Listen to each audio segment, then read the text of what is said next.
Okay, so 5 minutes past 5, I think we can start.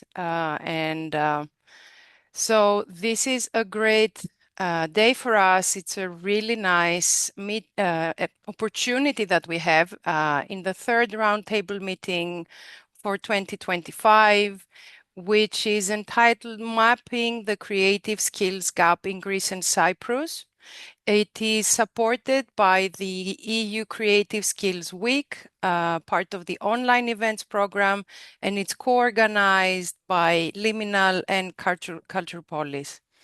My name is Maria Luisa Laupodi. I am representing CulturePolis today, and I'll be your co-host.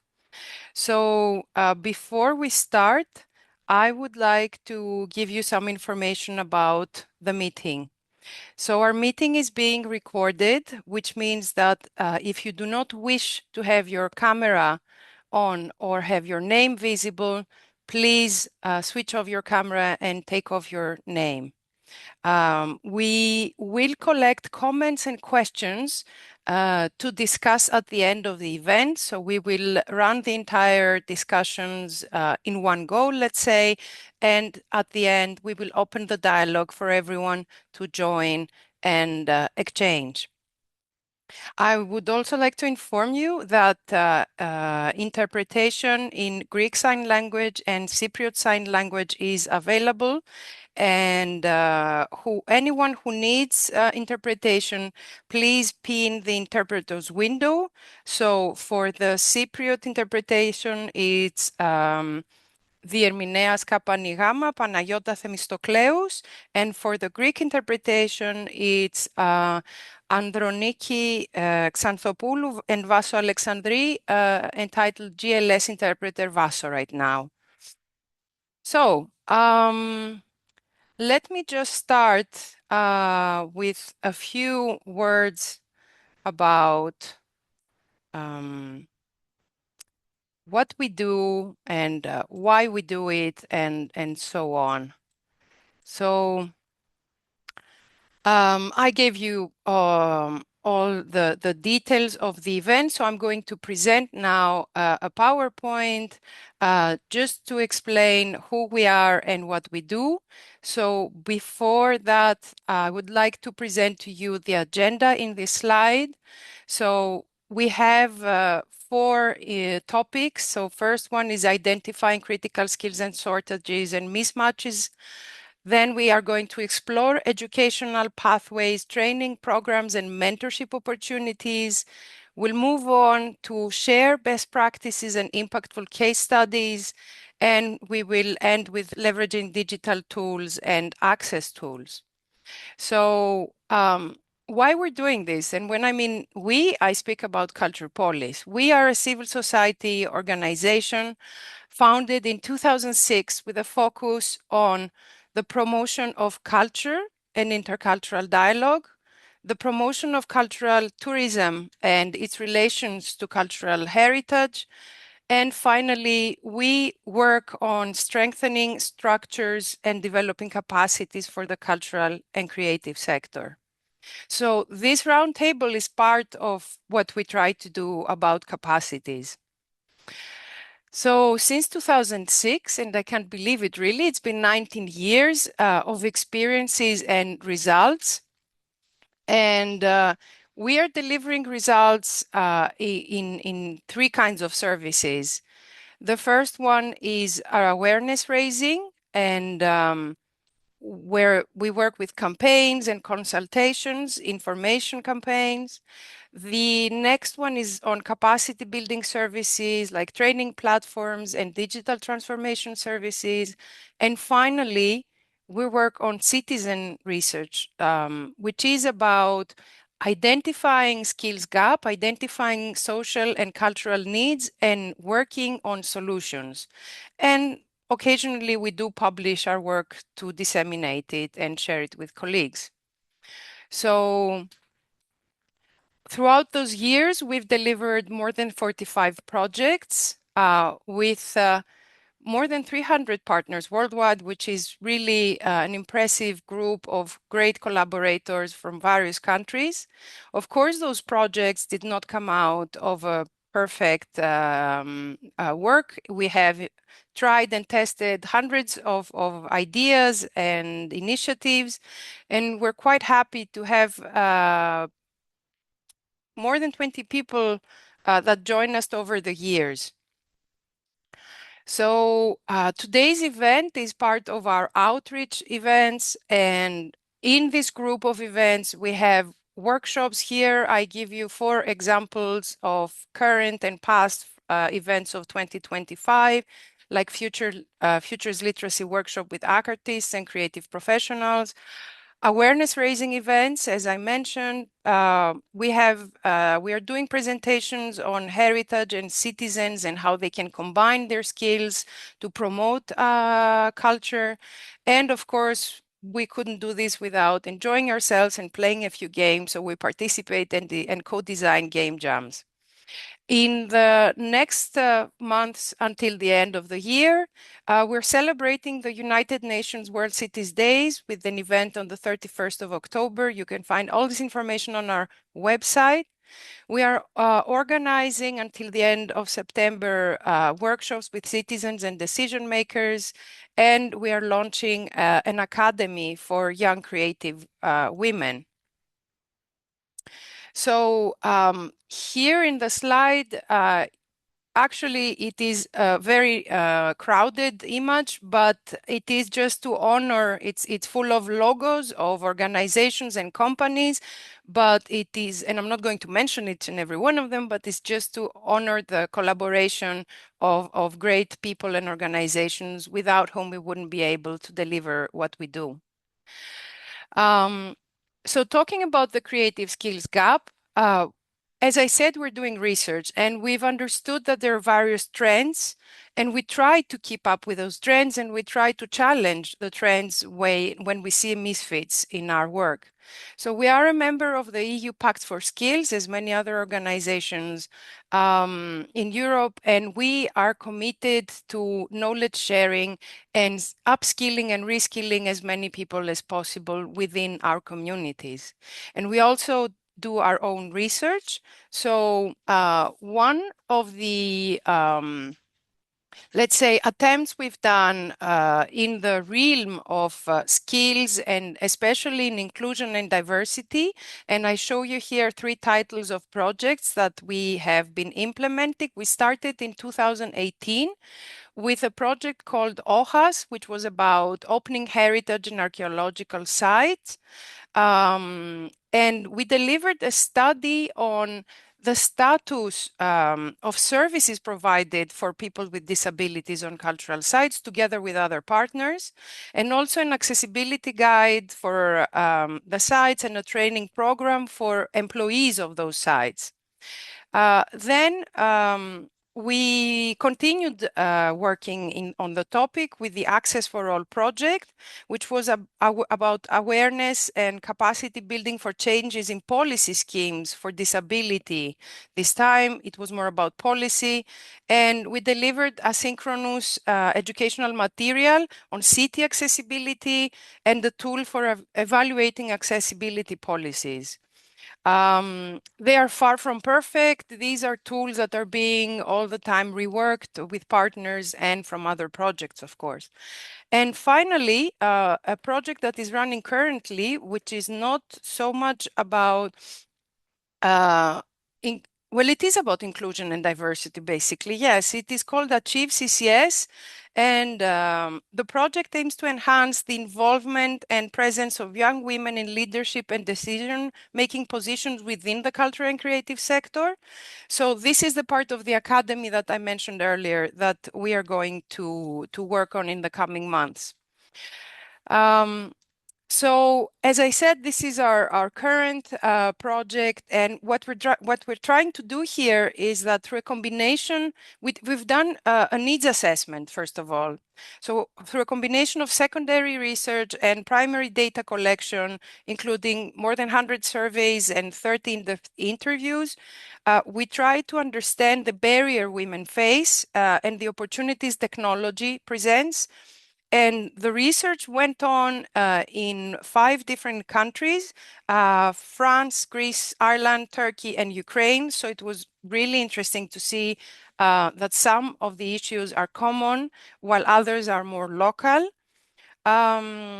So our research shows that although we have emerging technologies like AI, VR, AR, and digital media, that offer new pathways for visibility and entrepreneurship and flexible work. They also reinforced existing inequalities, and that was a bit of a shock. So we know, of course, that women are underrepresented in tech-driven roles. They face algorithmic bias, and they have limited access to digital training and venture funding. So, however, we see a lot of opportunities, and we've developed our academy, our training based on those specific needs. And I would like to conclude my presentation by showing you in this last slide a visual with the words that were most prominent in what we've heard and what we've read in the research we've done on those young women, which are about skills and needs. And I just want to read out the words leadership, visibility, mentorship, and access, to say that there's a lot that has been done and so much more to do. And this is why we're opening the dialogue, and with a great partner, Liminal, co-hosting this year. So thank you everyone for being here, and enjoy the event. So I would like now maybe to invite Christos Papamichail from Liminal, who is the founder and director of the organization, to tell us more about your stance and your work towards the skills gap. Hello, everyone. Thank you, Maria Luisa, for the introduction. It has been a pleasure working with you, preparing this meeting. Thank you, everyone, for attending this meeting. My name is Christos Papamichail. I'm a Greek Cypriot artist living and working in Athens, Greece. I am a white male in my mid-30s. I am bald and I have a short brown beard. Uh, can you all hear me well? Yes. Okay. Yes. Now is it better? I have changed my microphone. Probably it's going to be better, no? Okay. And I will speak louder. Okay. So I'm a white male in my mid-30s, bald, brown, short beard, green eyes, and golden earrings in both my ears. I wear a light blue t-shirt today, and I am in my house. On the background, you can see a door, a painting, and a drawer furniture. So I am here representing Liminal. Liminal is a cultural organization founded in Athens, Greece in 2016.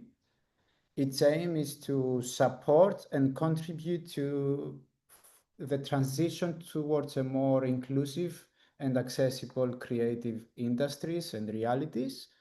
And I'm not going to share a lot. What we are doing expands in 4 main pillars. The first is educational projects and programs, where we support professionals in the creative sector and artists on how to make their first or second steps on how to become more accessible and inclusive. And of course, we have artistic educational projects, which are always inclusive and accessible. Second pillar is production. So we produce events like this, or artworks, or shows, performances, and events that are inclusive and accessible, showcasing the importance and the possibilities of this transition and this change that we propose. Third pillar is accessibility services. So we accessibilize content for third parties. And the fourth is a research pillar, which we try to intersect the three pillars that I mentioned before and see what we can find. For example, we have been researching with colleagues that are also attending today, and I'm happy to see them, on the issue of how can we use accessibility tools as a creative elements embedded in the dramaturgy and the artistic form rather than an add-on that is coming later on. Last, about liminal, I would like to say that we are part of a very vibrant community in Greece and in Cyprus, even in Germany and other places of Europe, with like-minded people and colleagues and artists and organizations that we cultivate, we share knowledge, we discuss about our skills gaps and our opportunities and challenges, and we try together to join forces uh, to bring that change that we foresee. And this event is within this frame, and we are happy that we have this participation today. Then I would like to also I would like to mention that you can post questions on the chat at any language that you feel more comfortable, and we will gather the questions, as Maria Luisa said before, to be discussed on the last part of our session. And now I would like to make a very quick run through, not a mention about what is happening in these countries that we are examining today, Cyprus and Greece. I have the pleasure to work in both countries and having, let's say, an image of what is happening on each. So in general, cultural creation, participation, and access, besides being a fundamental human right, in Greece and Cyprus, we have a lot of gaps, and also we have to focus it on today's session and thematic. We have significant skills gaps towards this direction. While the common aims of digital transition, the increased social diversity, the demand for equal opportunities in cultural participation, uh, while these aims are rising and are becoming common, still we see that in most of the cases we got skills gaps. We don't know how to do it, or we don't have the tools, or we are not enough, or we don't have the legislations. So in both countries, there is limited specialization in tools and methodologies that make cultural experiences accessible and also focused to disabled audience or artists. Skills related to this intercultural understanding, engaging diverse communities, and applying adaptive technologies or methodologies are underdeveloped, or the professionals are not sufficiently familiar with this. Also, governments and ministries, unfortunately, are not addressing these challenges in a holistic or a strategic way. And this shifts the burden for this transition to independent organizations and individuals, unfortunately. In Cyprus, the Ministry of Culture offers small top-ups fundings for productions that are becoming accessible, for example. And on the other hand, the Greek Ministry of Culture provides micro grants to both small or larger organizations for short-term projects.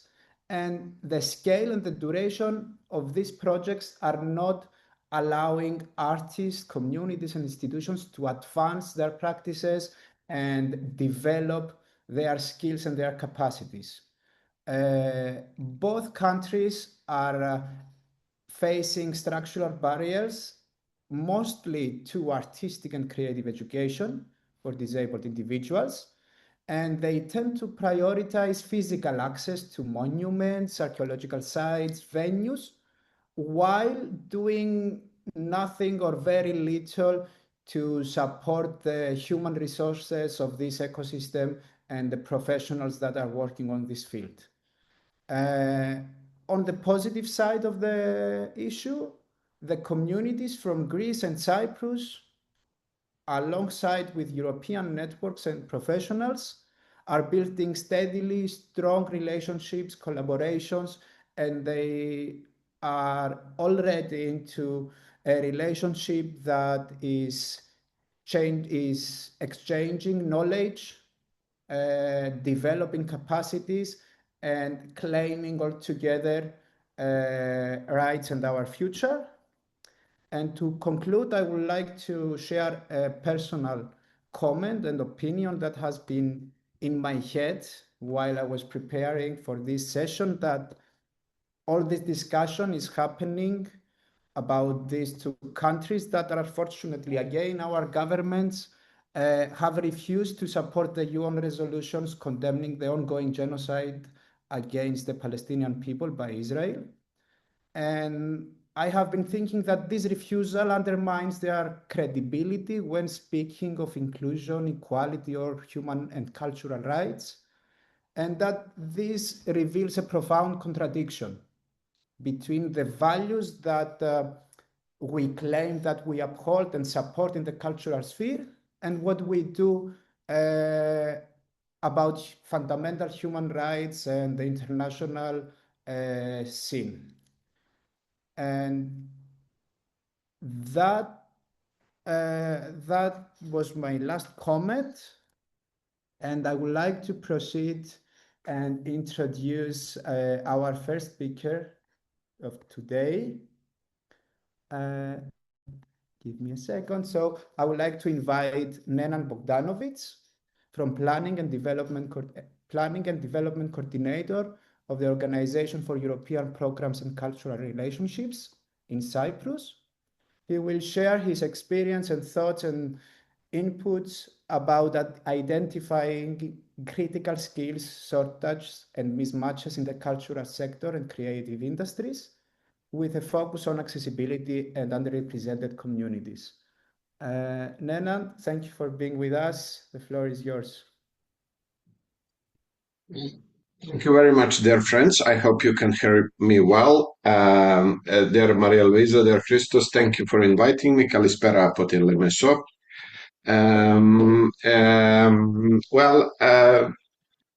A few points just before we start. It is a great pleasure to be with all of you tonight. Skills is something that we are concerned when we say we at the Organization for European Programs and Cultural Relations. We are established as a public entity in a way by the government of the Republic of Cyprus as a cross-ministerial entity. So in our governance, we have representatives of the Ministry of Culture, Ministry of Foreign Affairs, Ministry of Education, Youth and Sport, and the Deputy Ministry of Research, Innovation and Digital Policy. All this creates a great mix of different angles, seeing the culture, as Christos was talking before.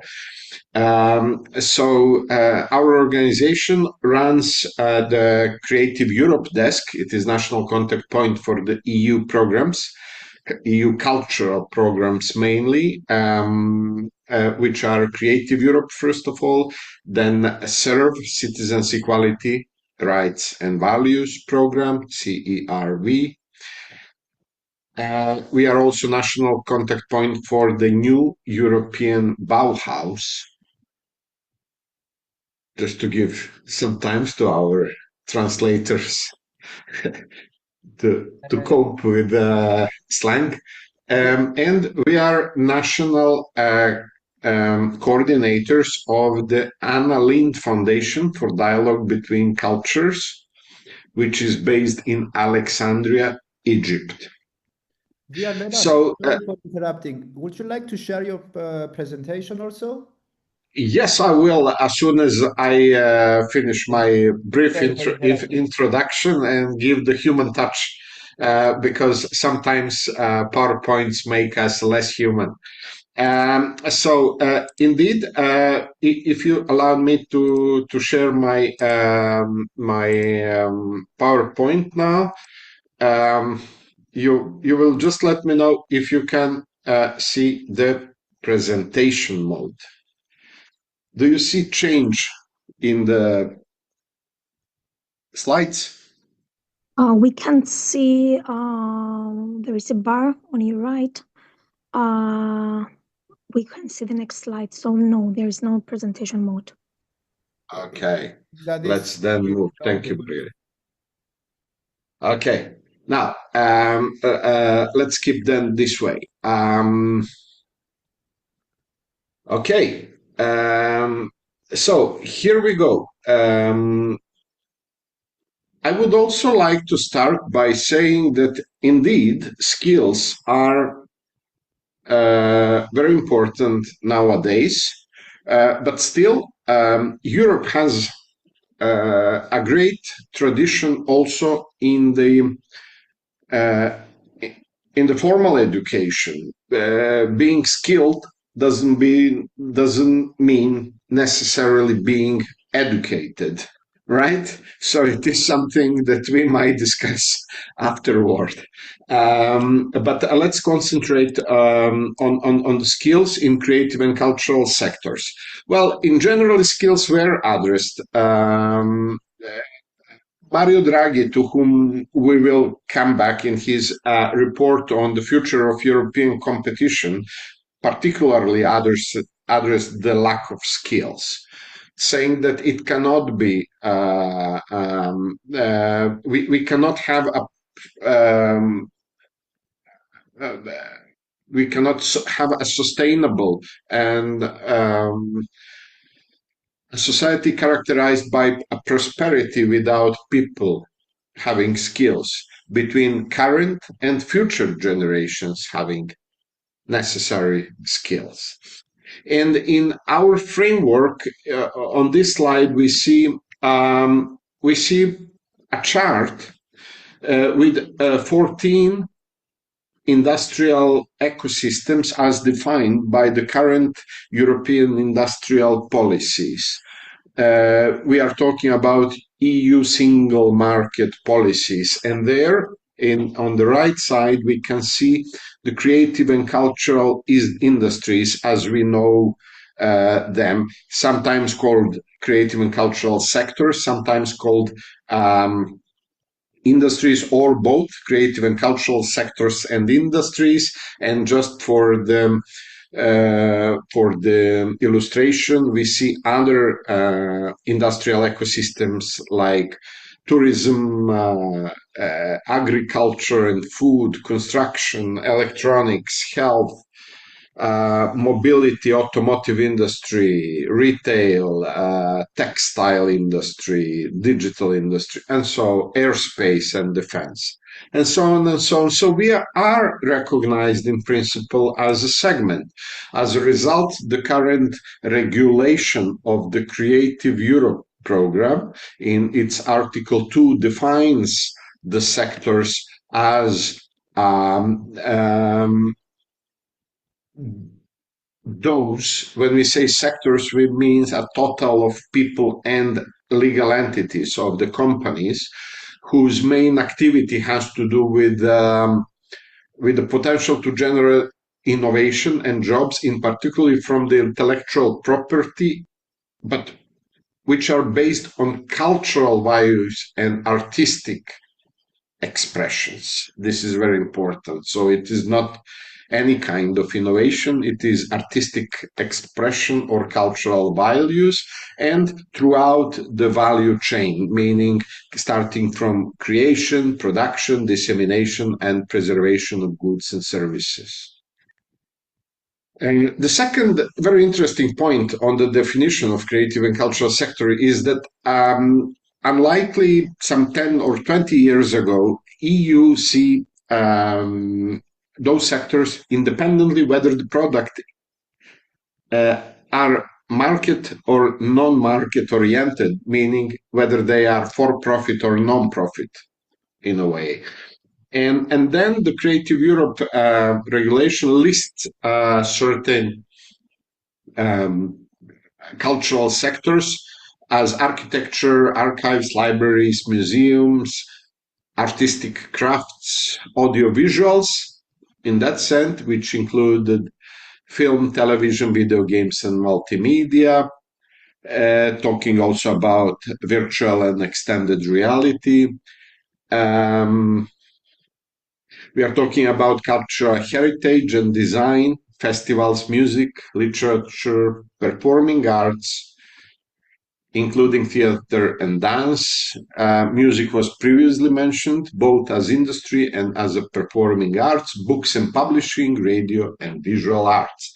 This was the old definition, but in the new proposal for Agora EU, we already see a shift. We see that creative and cultural sectors remain as they are, while media sectors are now a little bit more complex because the news media also become a part of so-called media industries, media sectors. It is important for us to say that in creative and cultural sectors in the EU, there are around 1.2 million legal entities, meaning companies, huge majority of them, even more than 99.96 are small and medium enterprises. And the estimation is that there are 10 million Europeans working in these sectors, which contribute to the 4% of the EU value added value with a turnover of around 5 billion euro annually. So, having said that, let's delve a little bit into the situation. What I didn't put in this presentation, and I should be thinking about that earlier, is the fact that European Union has issued the new European media industry outlook just recently for the 2025. The previous one was done in 2023. So in the current outlook, it is a report on where the media industry, which means audiovisual plus XR plus news media plus video games, is now standing. And what we see a kind of imbalance that the biggest revenues go to the United States in almost all sectors, and that despite some minor achievements, let's say Spotify is one of European business, many EU companies goes to the USA. Also in Europe, the tradition of investing private money into businesses is not, the culture of investing private money has a different setup. In Europe, we tend to go to the bank to take the loan, while venture capitalism in the United States, with a good pitch, you can easily get funded your business idea. Also, Europe is behind regarding the infrastructure. We are talking about satellites, microchips, not to talk about algorithms, companies. Even if we are talking about payment methods, we are totally dependent on Visa and MasterCard. We are actually United States based. So, having this general situation, the skills that we are trying to promote are not easy to in a way to be categorized. One of the problems from the sectors that we saw before are that every creative and cultural sector is different from another one. So people who are studying music, their education is totally different from the people who studied, let's say, film or visual arts or theater. You see, so every segment of the industries is different, and there are very few people who are able to switch from sector to sector and keep the existing success to capitalize on the knowledge that they got through the formal education. At the same time, we see a tendency on having horizontal skills, what Mario Draghi calls transversal or soft skills, which has to do with the ability to work in team, the personal skills, understanding different cultures, communicating in a proper and adequate way, managing your personal time, controlling your your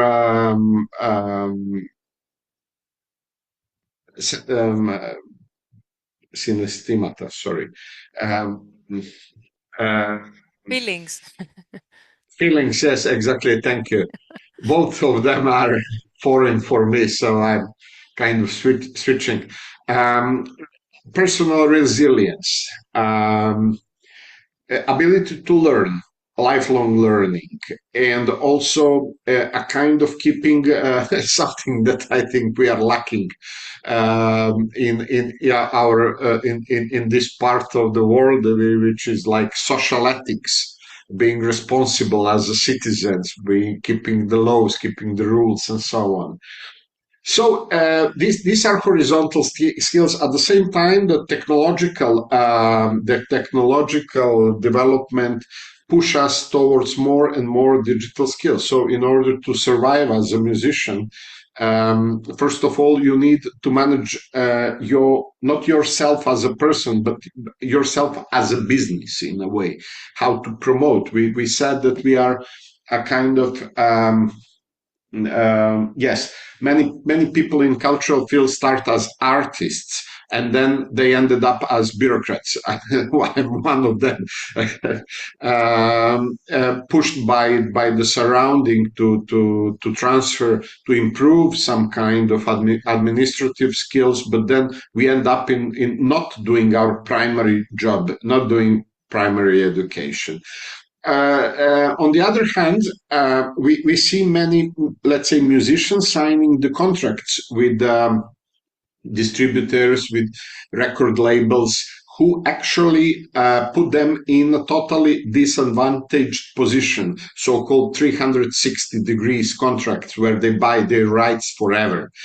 So an artist needs better managerial, entrepreneurial, and business skills in order to survive, at least at the some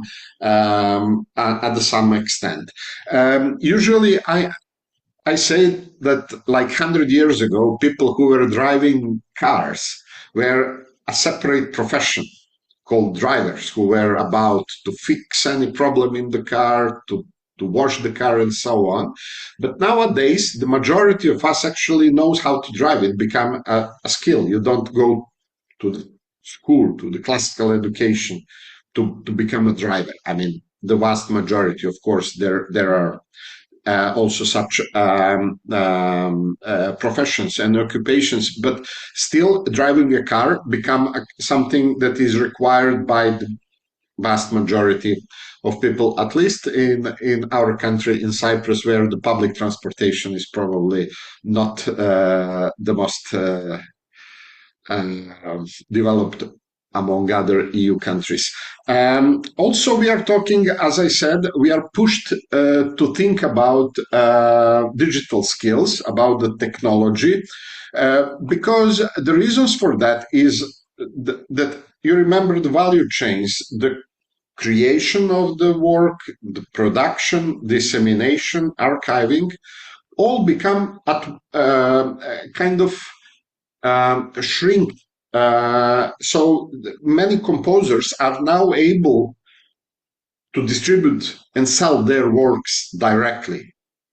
You write music, you record music, and you upload the music to the platforms. So, in order, on the other hand, to think on how to promote your work, how it will be easily discoverable, it also requires some additional skills apart of the sector specific skills.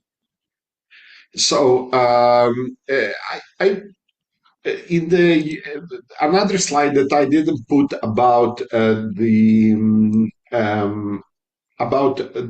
media outlook was very good analysis on what are the necessary skills that are required by different sectors. So in video game sectors, we need people who knows about how to use AI, for instance, but also who are talented enough, who have artistic skills, artistic design. And you see, this dualism that was earlier characterized by cultural management. So cultural management was a distinct discipline of management where you have artistic value, artistic expression on one hand.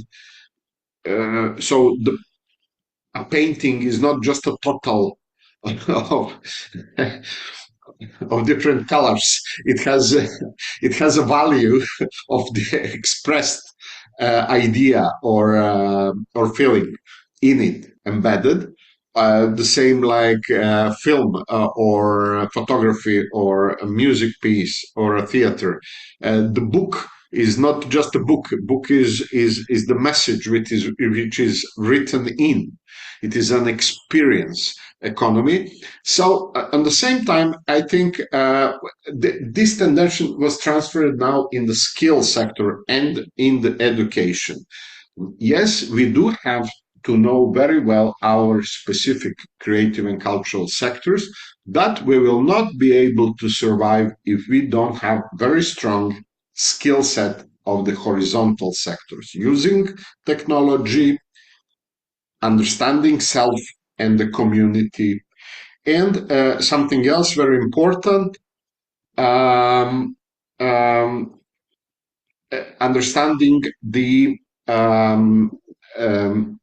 sustainability of our of the planet, so-called green skills, and how to embed the sustainability dimension in our work. From the point of a practitioner, very often artists come to us to ask for the advice on European programs, and then we have to introduce them on how project works. What is a project? Therefore, working on presenting, and this is what our organization is often doing, is project design, project methodologies like theory of change or logical framework approach, LFA, or simple project management.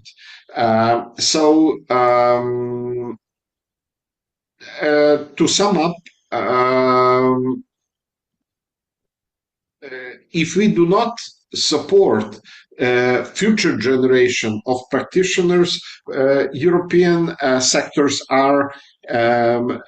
will be jeopardized in slowly dying and being eaten by the other superpowers.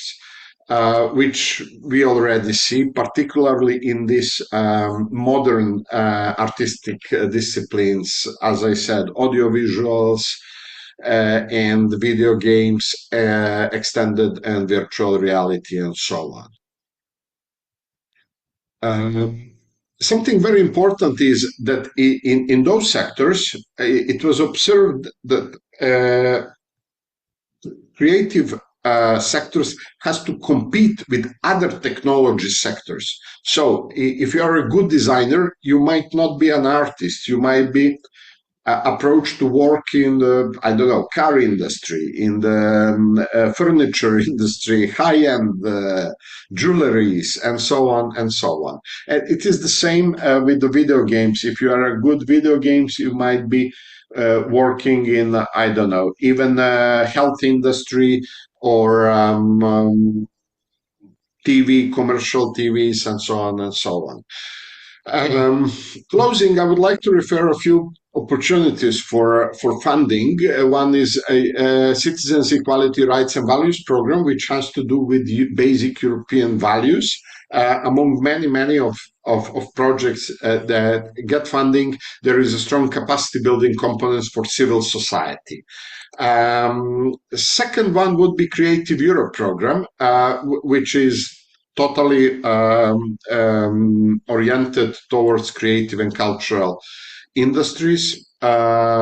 Particularly, 1/3 of the budget goes to culture strand, where mainly through cooperation projects, translations, European networks and platforms, cultural organizations have opportunity to develop innovative educational programs, among other, and build the capacity. While through media sector, which is just above half of the budget, which is around, meaning 1.4 billion for the 7 years, supports audiovisual sector, film, TV, series, video games, and extended reality.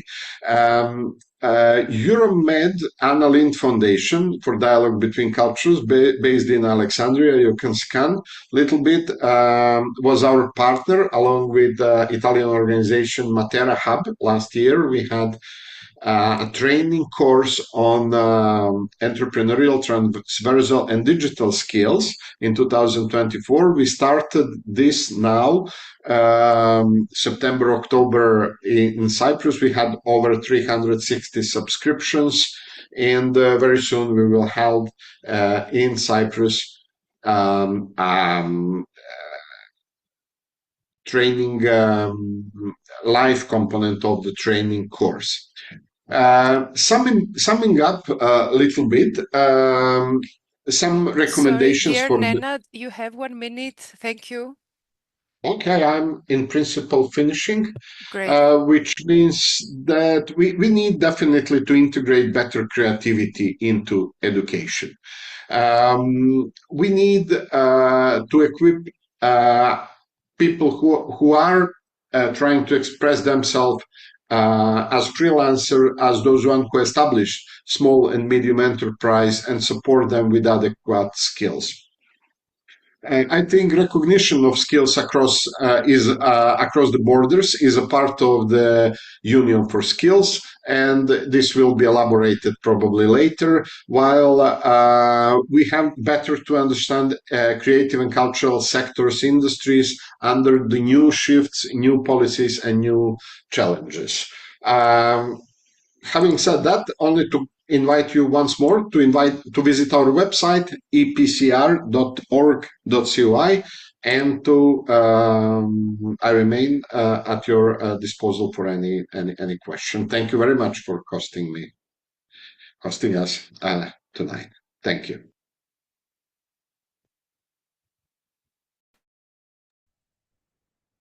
Okay, thank you so much, Nenad.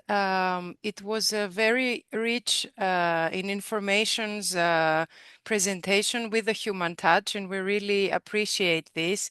So I would like now to proceed and invite the next speaker, who is Demi Papathanasiou, a creep choreographer and dancer from Art Together based in Greece. And Demi develops inclusive dance through her work, blending personal experience, award-winning films, and roles in international collaboration and curation. So, Demi, the floor is yours. Thank you. So, good evening, everyone. So, first of all, it was really interesting to hear all of you before, like you, Maria Luisa, Christos, and Nenat. And I'm here in behalf of Art Together, and I will talk on behalf of them. It's a group, it's called Art for People with and Without Disability. And it's one of the first non-profit groups in Greece dedicated to equal access in art and culture.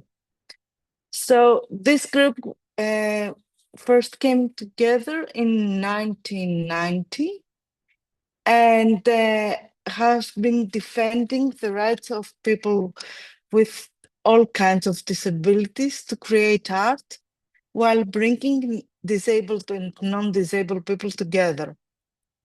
Art Together and Liminal are now in the same non-profit organization, and they're working together. And what I have always found interesting about them, it's that inclusion, it's not like an add-on, like we put something after we created something. We've created a dance, we've created a performance, and then we come and ask for people to put it through the glance of inclusion. They work from the beginning, and this is, for me, is very, very important. I would like to share some of the examples that we have worked with Art Together and Limina, if I may. Some of the educational projects they had was, one of them was called the collabs. They were labs who were about dance and theater, and they combined training with accessibility design.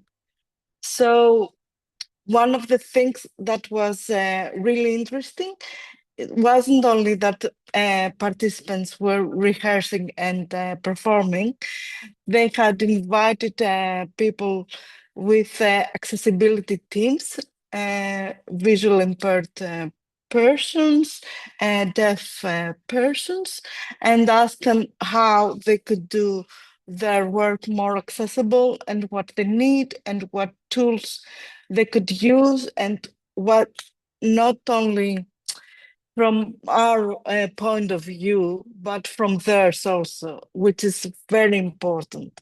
It is very important to ask what the other person really needs and how they want to visualize. And I'm copying the word visualizing, but not, I know it's not for everyone, but let's just say that we use that for now. So at the end of each cycle, and the theater and the dance, the work was served in an open class opportunity, and the open presentation was accessible to all. The process that they used in these collabs really teaches the participants collaboration, adaptability, and creativity, because it helps us think out of the box and explore other ways of doing things and putting them in our artistic practice. Another beautiful example which we had was a performance. It was called Tricky Little Games. The project was took inspiration from Roland Barthes' ideas about images, and I'm copying this from the choreographer note. It was one of her inspirations, and so what we did, we tried to represent like little snapshots, sorry, images of images that we know either from pop culture or paintings, sorry, not drawings, paintings in museums, and through our glass, and put it in on stage. On stage, there were both disabled and not disabled performers who came together to play with those expectations, creating small raptures and moments of surprise.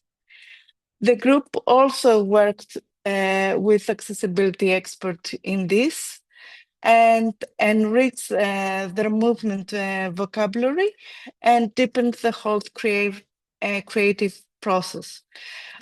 What's more important about this project is through this project, the training was both for the artists, sorry, the participants of who were performing on stage, but it also was a transformative experience for audiences because they were total accessibility. I'm trying to find the English term, total accessibility for the audience as well. And they had the opportunity to see the performance through other classes, through the deaf community classes and the visual impaired. And finally, I want to say something about the most recent program that Liminal and Now Together worked together. It was a training program. It was a program for disabled and non-disabled artists, but because as you may or you may not know, I always say that I will. um, you're not allowed to study dance in Greece. So this is like a really big thorn in my chest. So through these programs, you can have a little glimpse, an opportunity of what a dance program would be like for disabled people if they had the opportunity to study dance history, to indulge into previous choreographers. So what was really important was like, for instance, non-visual impaired people, they can see expressionism and they have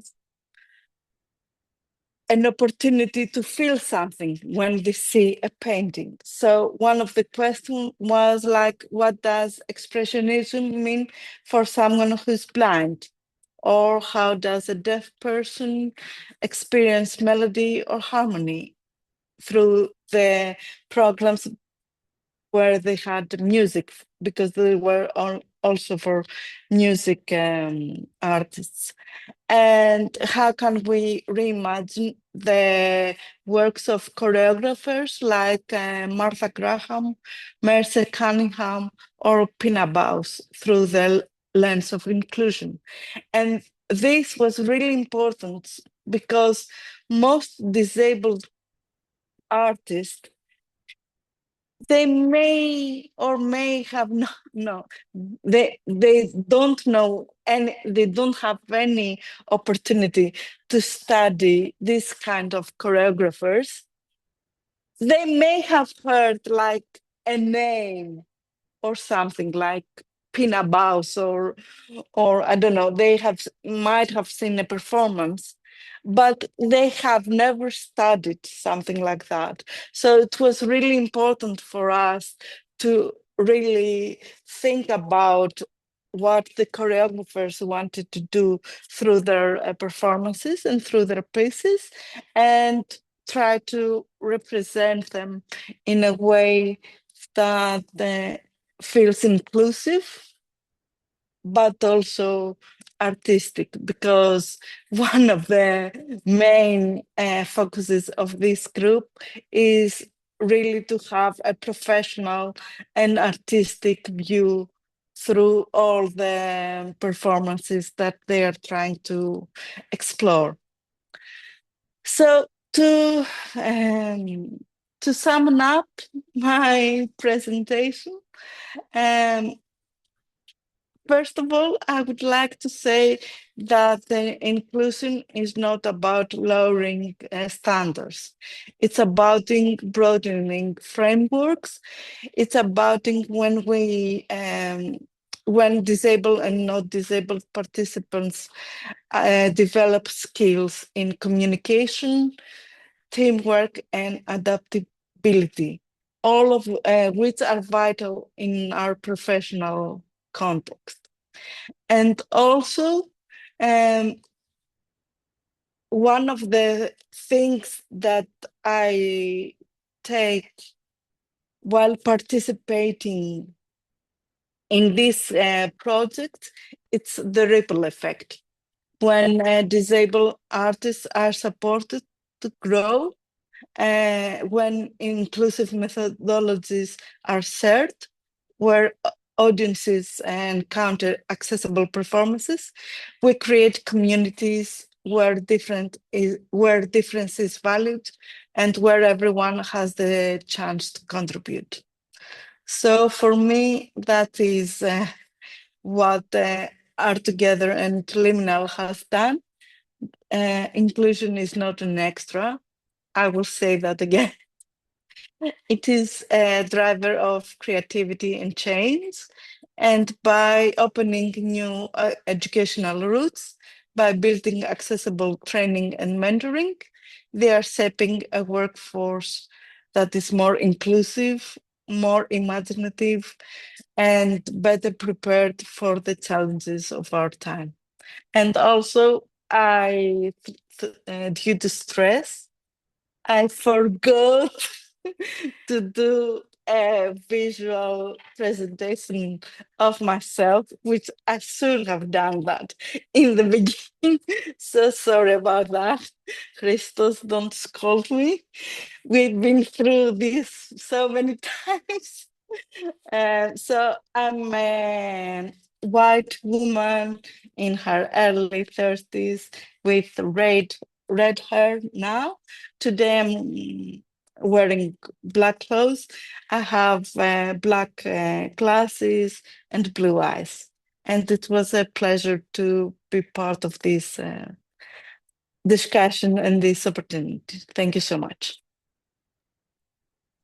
Dear Demi, thank you so much. I've also forgot to do this, so may I take half a minute to say that I am Maria Luisa. I have dark hair.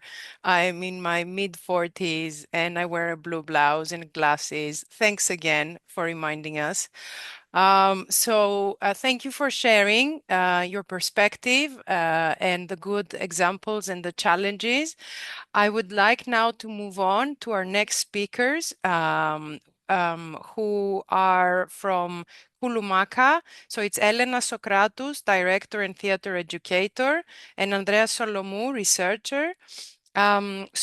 Maybe Elena will start. So I would just want to say a couple of words that she's based in Berlin and her work focuses on political theater, women's self-determination, socially vulnerable groups, diverse corporealities, as well as accessibility and inclusion practices in performing arts. And Andreas is a lawyer and researcher with studies in law and business administration.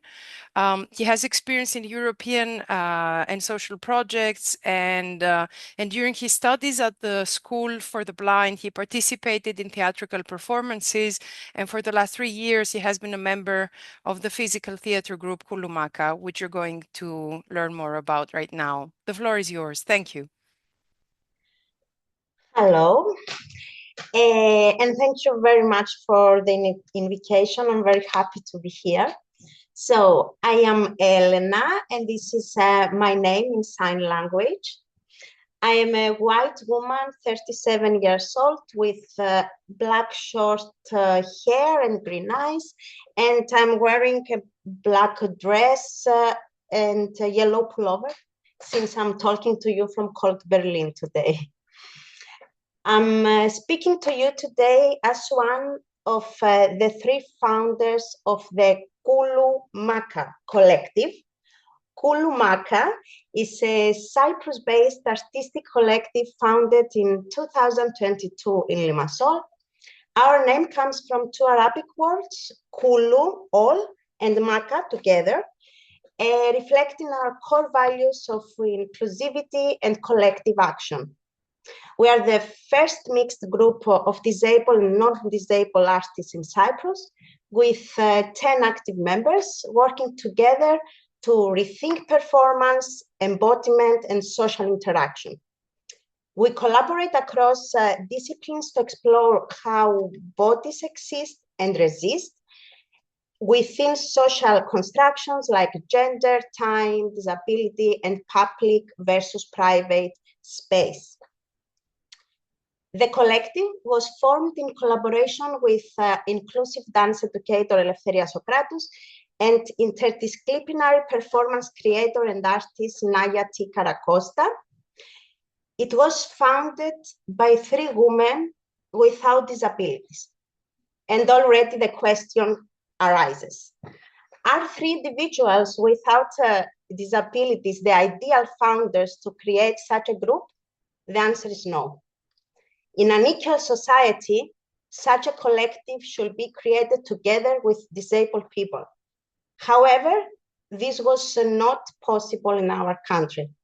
Disabled individuals in Cyprus cannot access any formal education on theater or dance. So in our country, only non-disabled people could have the chance to acquire the experience, knowledge, and technical skills to be facilitators of such a group. From the very beginning, this consent shaped the main goal of the collective, not only to involve members in the workshops, but through our work to eventually prepare the individuals themselves to facilitate the group or other groups in the future in a theater movement workshop. When we started the group, we faced various difficulties. Some of these were resolved while others remain. The main difficulties we faced were, first, getting access to disabled individuals who might be interested in the group. Many mass media channels are not accessible, so even though they broadcast the information about the existence of the group, it did not reach the individuals who might be interested. Often the information did reach them, but it was something so different and unfamiliar from what they are used to that they did not engage with it.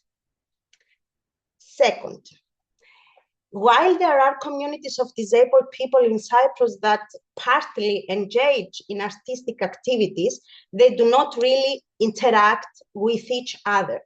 For example, members of the group with mental disabilities might have attended dance classes, for example, made for them, but had not interacted with blind people or participated in mixed groups with people with different disabilities or people without disabilities. This was a significant challenge when it came to the tools and methods we had to use, because there were many factors we needed to consider, even for the simplest theatrical exercises. Although this created a magical process, it was still a very challenging situation at the beginning. Finally, the biggest and yet to be resolved problem is the funding for the group. There are no specific funding programs for this type of groups in Cyprus, let alone for additional expenses that arise. For example, sign language interpretation, transportation for individuals who do not drive, travel costs for our members living in other cities, and so on. This might be a dull problem and common for many groups, not necessarily singular to groups with individuals with disabilities. Yet, the combination of the total lack of provisions for individuals with disabilities on behalf of the Cypriot state with the requirements for particular support for these individuals magnifies the effect of this problem asymmetrically. People with disabilities in Cyprus often have practically no autonomy, and they are strongly dependent on their family. The distance we have to cover as a group for our mere existence is thus much longer in comparison to other groups. Many times, the answer to the difficulties faced by the Kulumaka group, Kulumaka, that's also our name in sign language, Kulu, all Maka together, whether practical during the workshops or structural, as described before, is the word together, the togetherness. One practical example of designing the class based on togetherness and based on enabling access for everyone is when individual exercises become exercises for duos, whether it's chasing in the hall, exchanging places in a circle, or moving and filling space. These are always done in pairs so that the people in the group support each other, but without anyone being in disadvantage. However, we also apply this sense of togetherness to the decisions we make as a group and in our plan for the group's future. Together, we fight for the unquestionable right to existence. I would like, therefore, to give the floor to Andreas, who is one of the group's first members, has already facilitated Kulumaka workshops, and is now part of the team in the role of the coordinator, along with 3 other group members. Thank you, and Andrea, the stage is yours. Hello, just give me a second to turn on my camera. Okay, I think now, can you see me now? Yes, Andrea. Okay. Hello, good evening. My name is Andreas Solomou.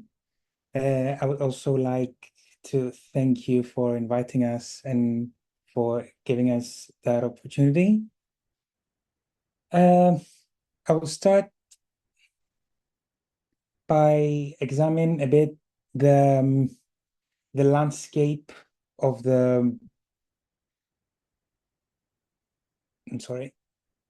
landscape of the creativity skills in Cyprus.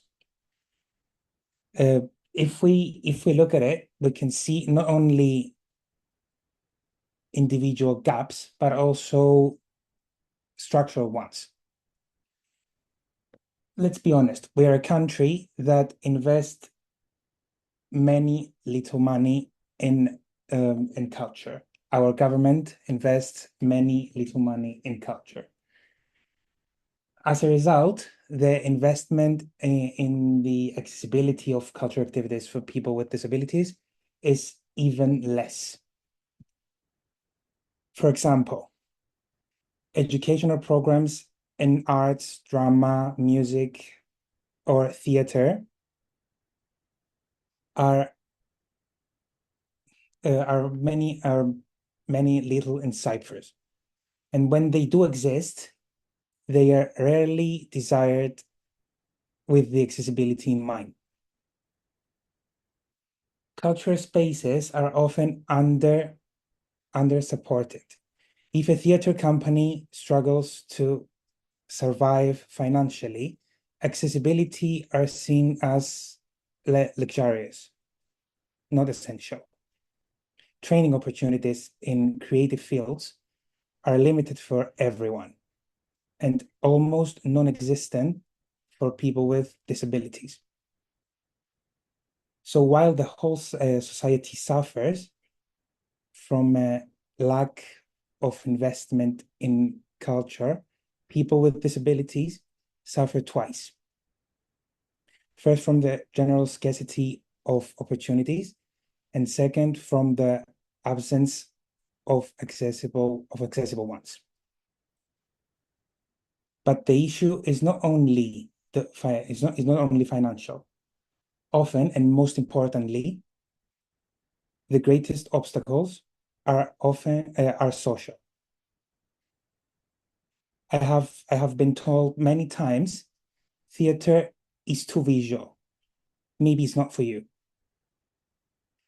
This is not about money or resources.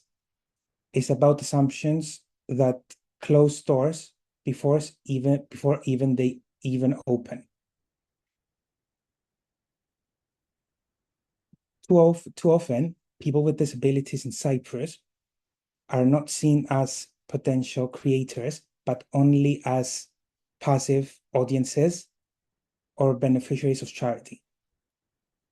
These attitudes are the invisible walls that keep us out, and they are harder to dismantle than any physical barrier. I'll give you a few examples now and a few examples of my life. When I was a student at the School for the Blind, I was used to participate in places, in performances.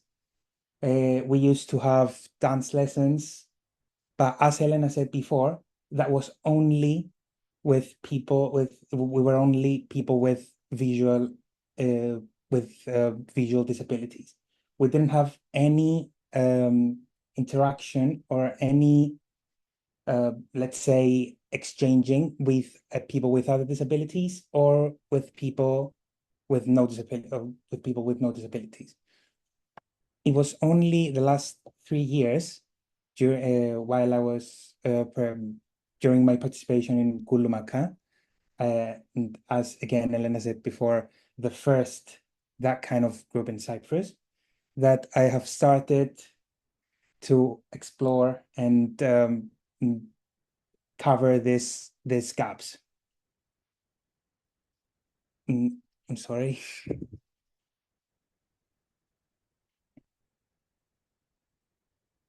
In this group, people with and without disabilities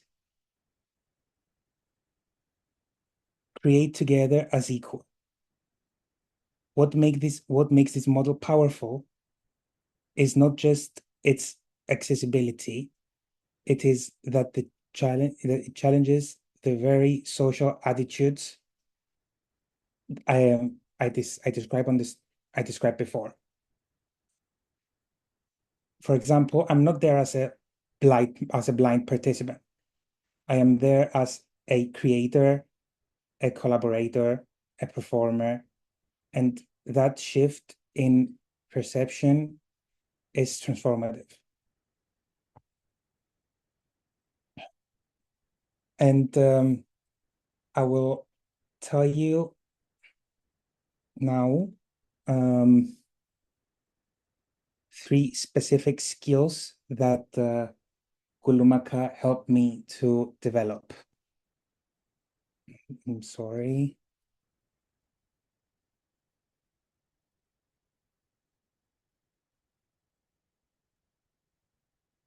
During my participation in Kulumaka,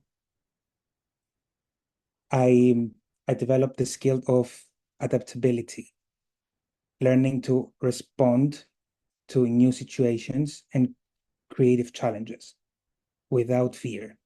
Also, I developed my self-confidence, that believing that my contribution matters on stage and beyond. And finally, the skill of collaboration by building trust, exchanging ideas, and working side by side with others as equals.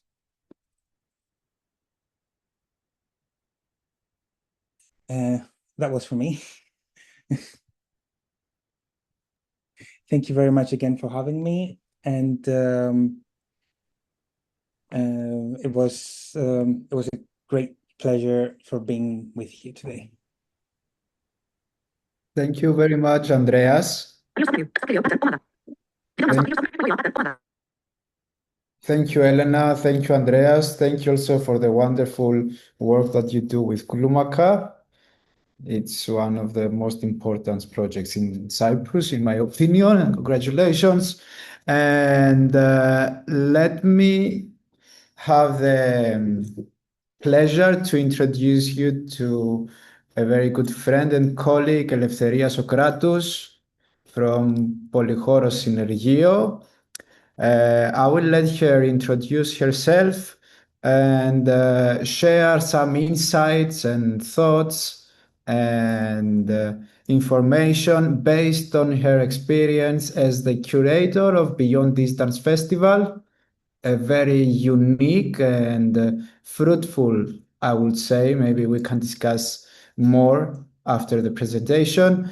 Festival that is happening for 4 years or 3 years in Limassol, Cyprus. Eleftheria.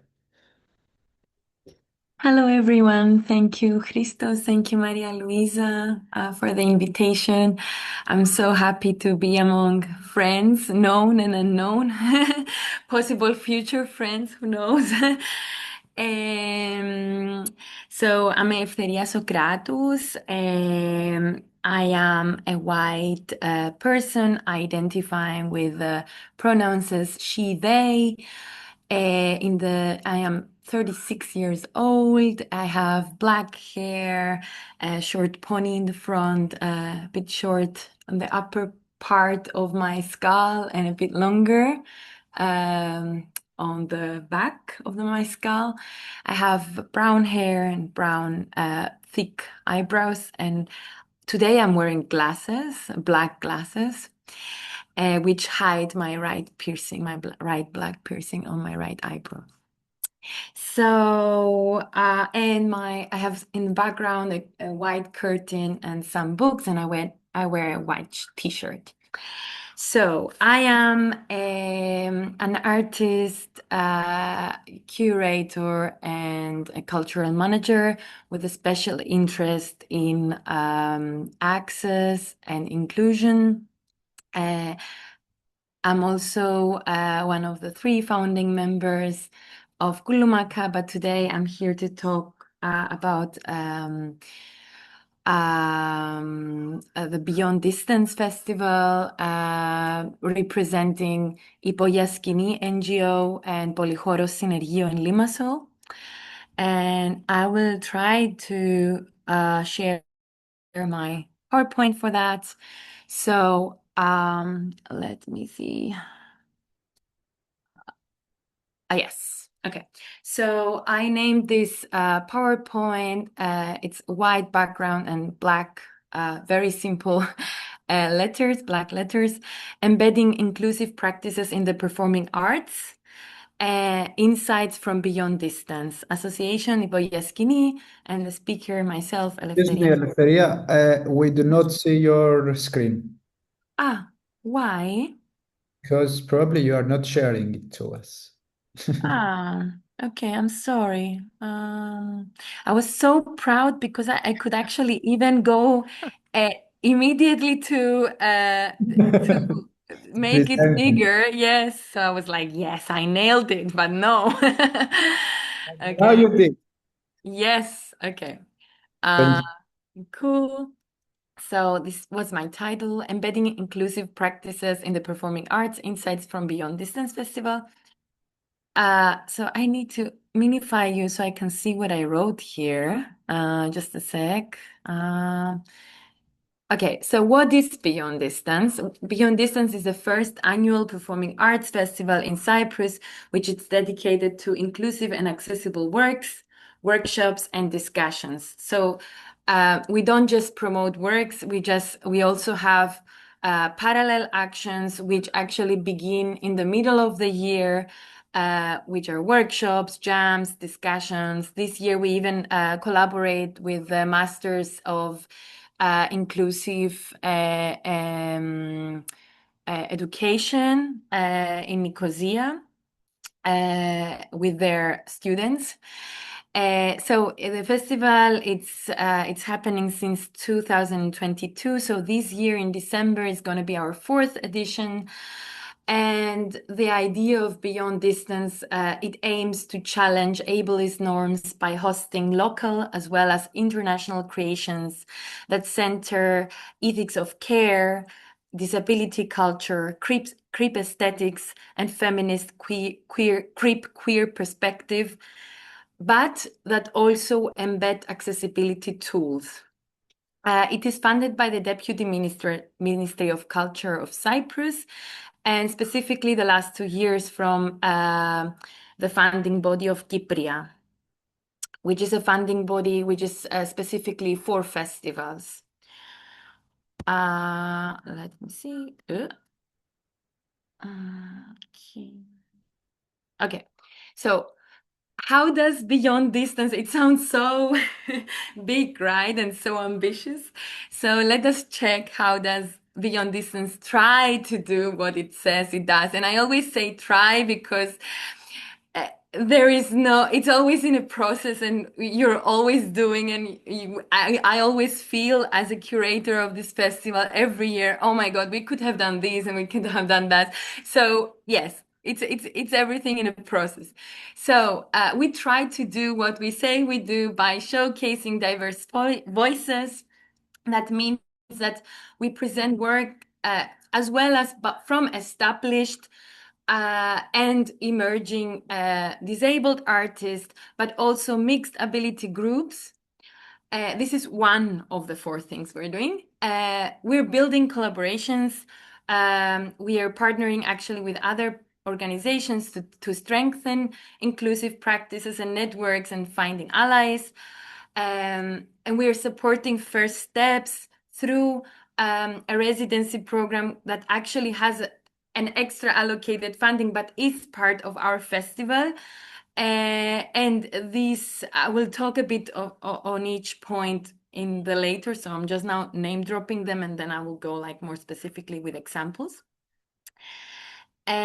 So the idea of this program festival is to enable local people with disabilities and without to experiment with performance making in a safer and supportive environment by providing them educational tools as well as space, money, and other stuff that they might need.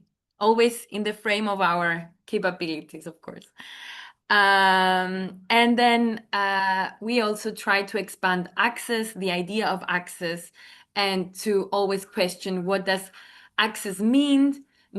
And by doing that, we kind of experiment with access and we provide them multiple modes of access. Okay, and now I will just every of these points to explain them better.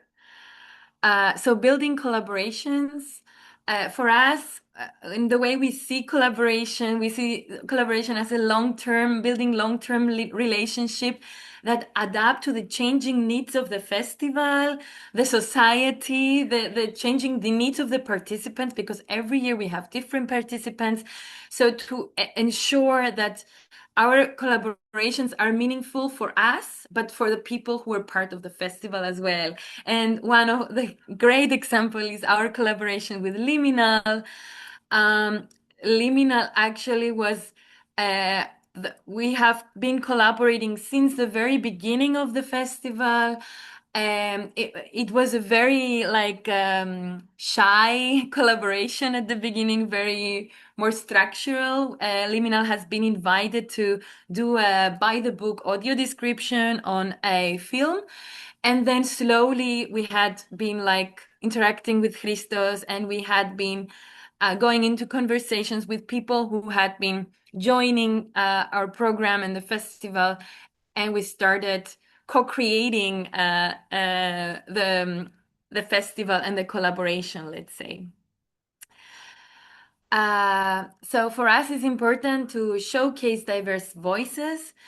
In that, we aim to diversify the aesthetics of performing arts by promoting diverse creep artistic practices and genres. And when I say artistic practices, I need to stand on these specific words, because for us, what we have understood is that it's a kind of a key to unlock the potential for people with disability, which might lack education, as many previous speakers said, and experience, but they come from a practice. They come bringing their expertise about their own body. So enabling them, or creating an ecology where they can become, they are enabled to create a practice. It's very important for us. We also aim in promoting intersectional and political understanding of disability that keeps reimagining and reshape what disability is.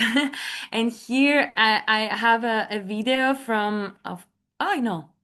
sorry, I'm not really good at projecting this stuff online, so I need to go back. Wait a minute. So I have one artistic example of the upcoming festival, but it doesn't play the video for some reason. I need to escape the presentation, escape the mode.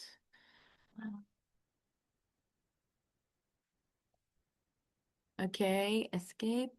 And I will try to navigate you through YouTube. I'm not going to show the whole thing because I don't have that much time, but I'm just going to show what the understanding of disability and the understanding of intersectionality through an artistic example that we're going to host this year.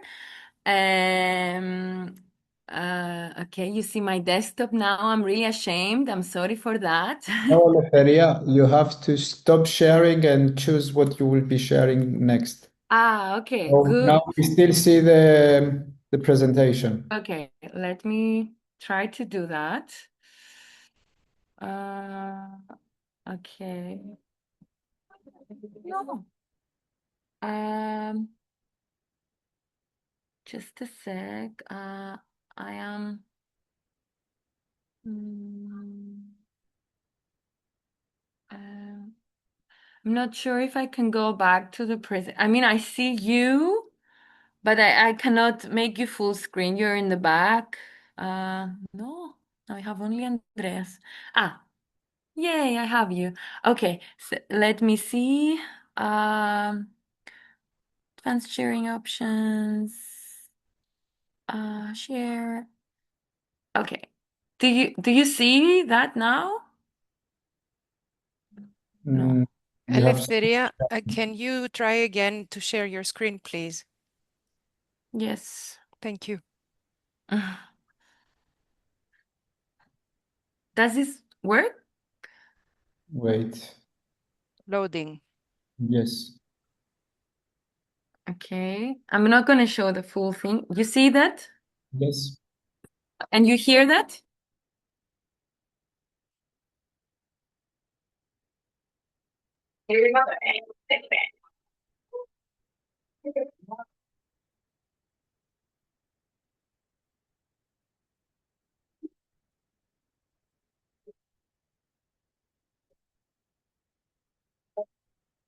What's up, yo? What's up, babes? I can feel your butt on my back. I can feel your butt on my ass. Hey, Justin Timberlake. Oh, stop flirting.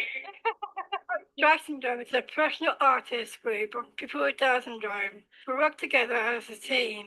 We collaborate ideas, we get involved in creating stuff, and we are the best.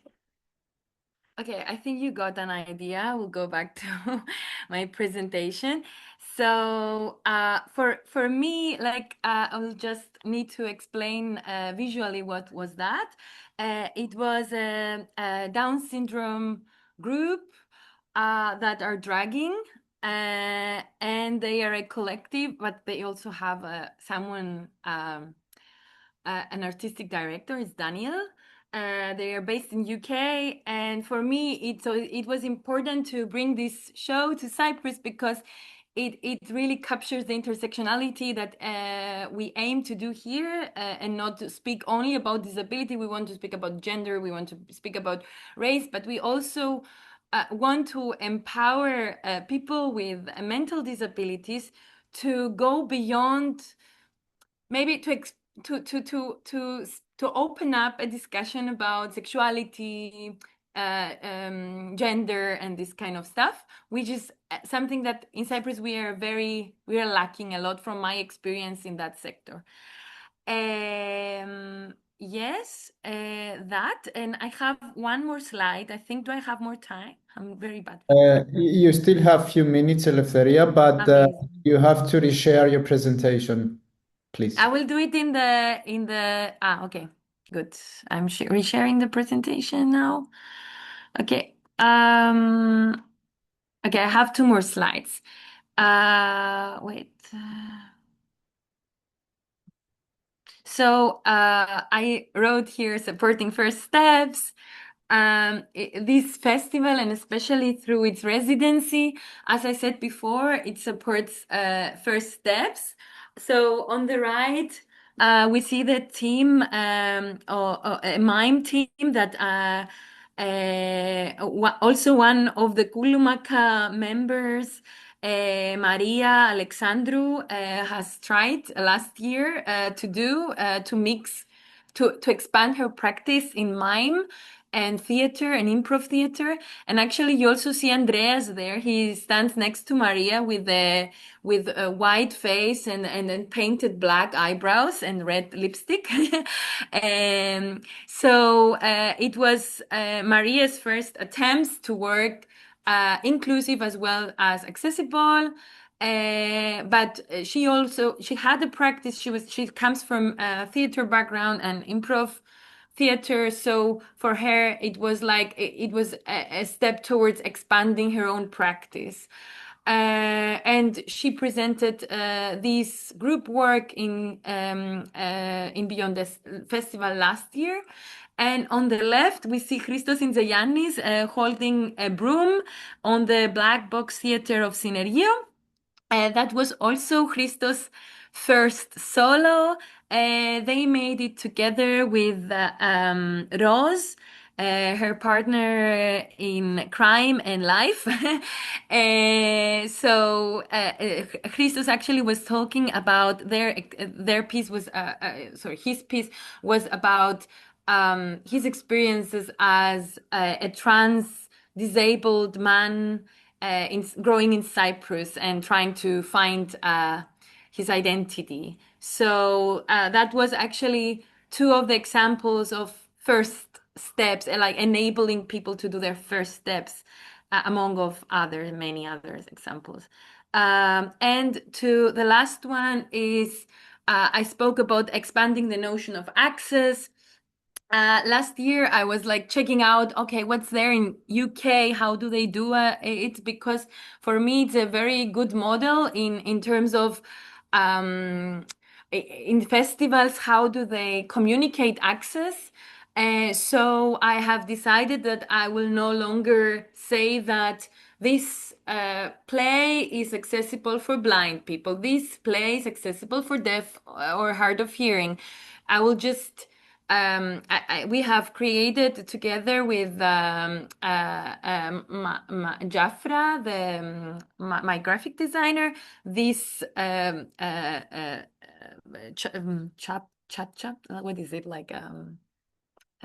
icons, let's say, which some are known, we have created them with ChatGPT, like the one that it says creative accessibility tools applied, QR codes, printed text, touch to a reading light, the one on the right, because it has like small icons of everything. It has a wheelchair, it has hands, it has lots of other signals. And we also, it's not just that we wanted to avoid defining or taking away the agency of people with disabilities. For us, the expanding the notion of access is we wanted to talk about.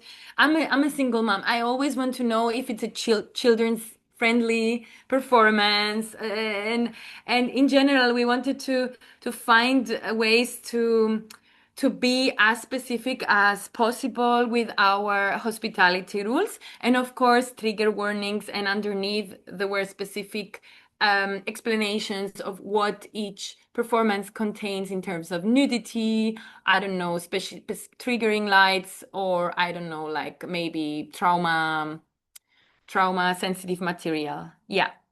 So this was for me for today. Thank you all very much for your attention. Thank you, Eleftheria. Thank you so much for your energy, for sharing so much of your experiences and your goals. Yeah, and for sharing also the video, giving us a little bit of an outer dimension of what you're trying to bring into Cyprus. So we have one more topic for the last part of our roundtable, and this one I invite Christos Papamichail.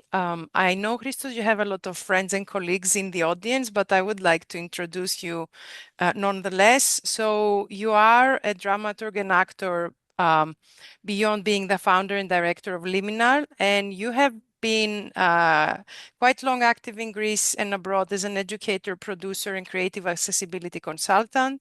And then Christos will be followed by Thomas Diafas, who is an interdisciplinary artist and educator from Greece, and also an orchestrator of artistic projects working interdisciplinary, exploring queer identity, practices of care, and forms of sociopolitical engagement. So, Christos, the floor is yours now to tell us a bit more about your work. Thank you. I will first try to, yes, I think I got it. Yes, thank you everyone for the input so far. It has been a very rich, not yet discussion, but information going around. And I have already seen a lot of connections and intersections on what it has been said already. On this aspect of a notion of inclusion and access, do you hear me well now? Yes. Yes. Okay. There is a lot of discussion going around about the digital world. So a lot of governments, especially the Greek and the Cypriot governments, are digitalizing all their services in the name of access. Thomas will share some insights on this idea and practice, but also what we have seen based on our experience and through various projects is that the digital makes some things easier and some things more difficult. So in terms of distance and rural areas, the digital solution might be the best, but then sometimes we tend to forget who has access to this realm and who can feel included. And also all these tools and platforms and algorithms are not designed with diversity in mind, not at all. So a lot of times, something that we've been using as an accessible element, it's becoming a burden, let's say, a tool of exclusion, unfortunately. So I would like to present you Per. paving accessible and inclusive realities. One of our first Creative Europe project that we run since last year. I would first like to introduce you to our partners. Besides Liminal, which I presented in the beginning of our session, is Alternative Brains Rule from Cyprus, which is a non-profit creative agency in Nicosia. And then is Agreska Foundation, Estonian Agreska Foundation, which is a counseling and development center for children and young people with disabilities and their families in Estonia.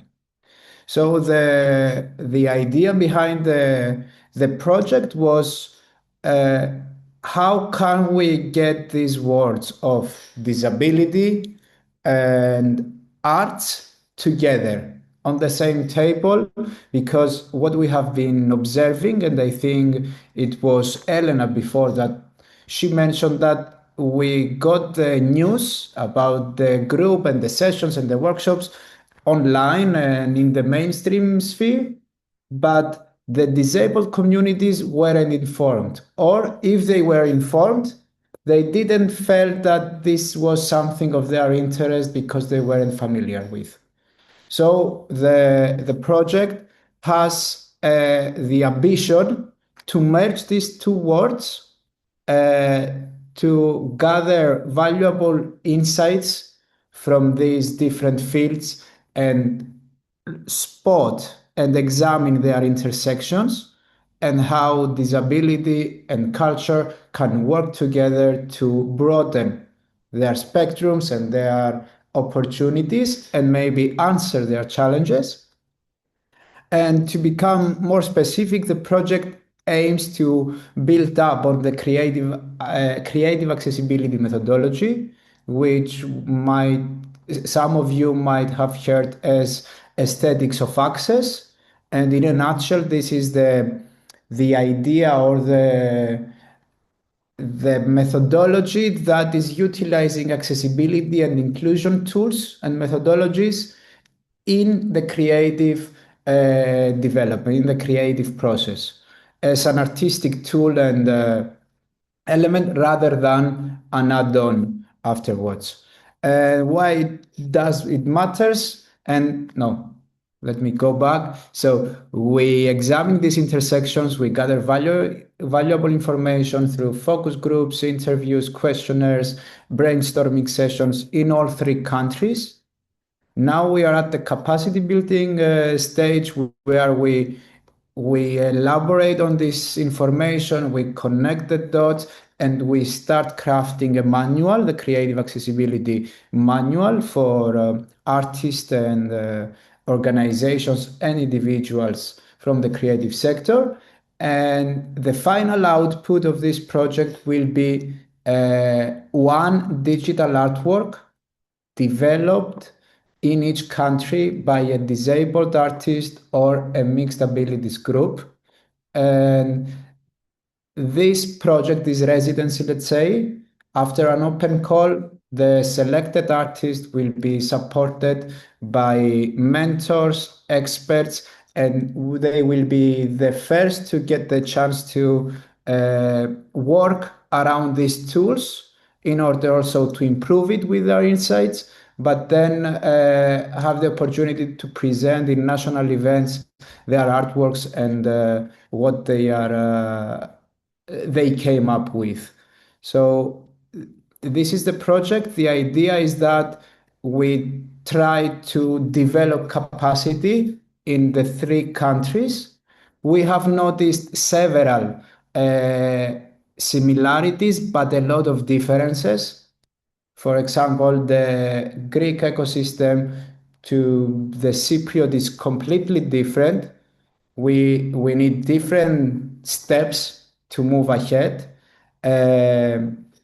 But also we saw many common challenges, which again is the one referred by Elena before, that we do not have direct communication among us. The communities that the arts and the cultural sector is trying to, let's say, include and get in touch with are not really approachable. It's not easy to reach out. And even when you reach out, the tools and the resources and the time, let's say, is not there. And this is creating a lot of distress, let's say, in all stakeholders.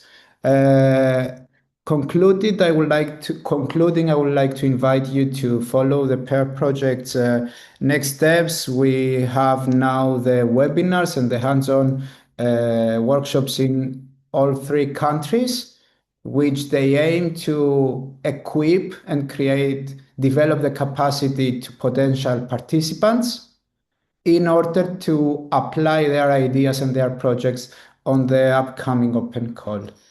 And yes, I think that I could elaborate a bit more on the digital artworks, but I see Maria Luisa smiling. So I think I'm not really allowed, and I will try to get this issue again on the discussion on the end. And so I give the floor to my friend and colleague Thomas.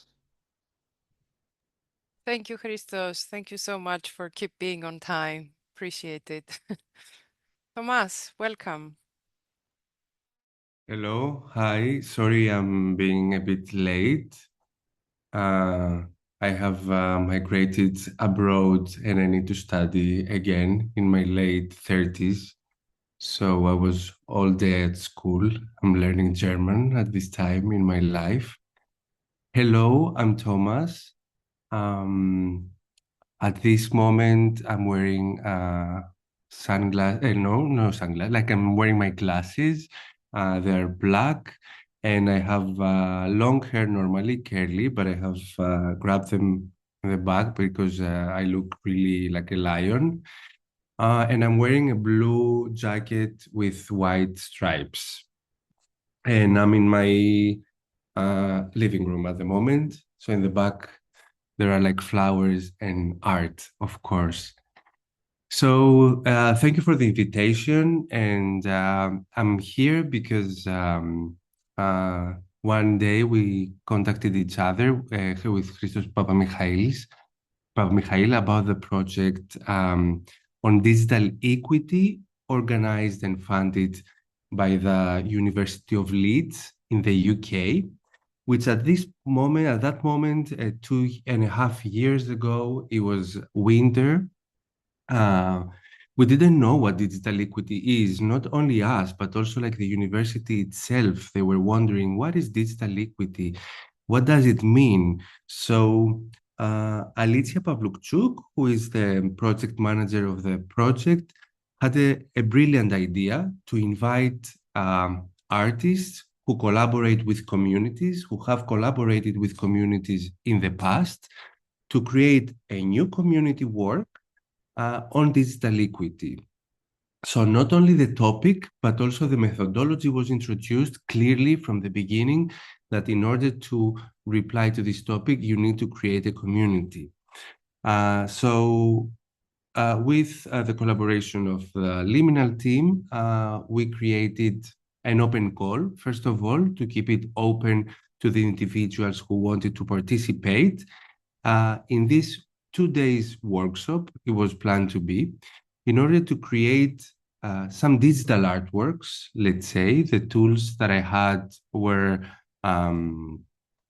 related to cinema. I've studied cinema. I know how to do cinema. So I said, let's share my knowledge and see through this what the individuals, the participants can get and what they can offer.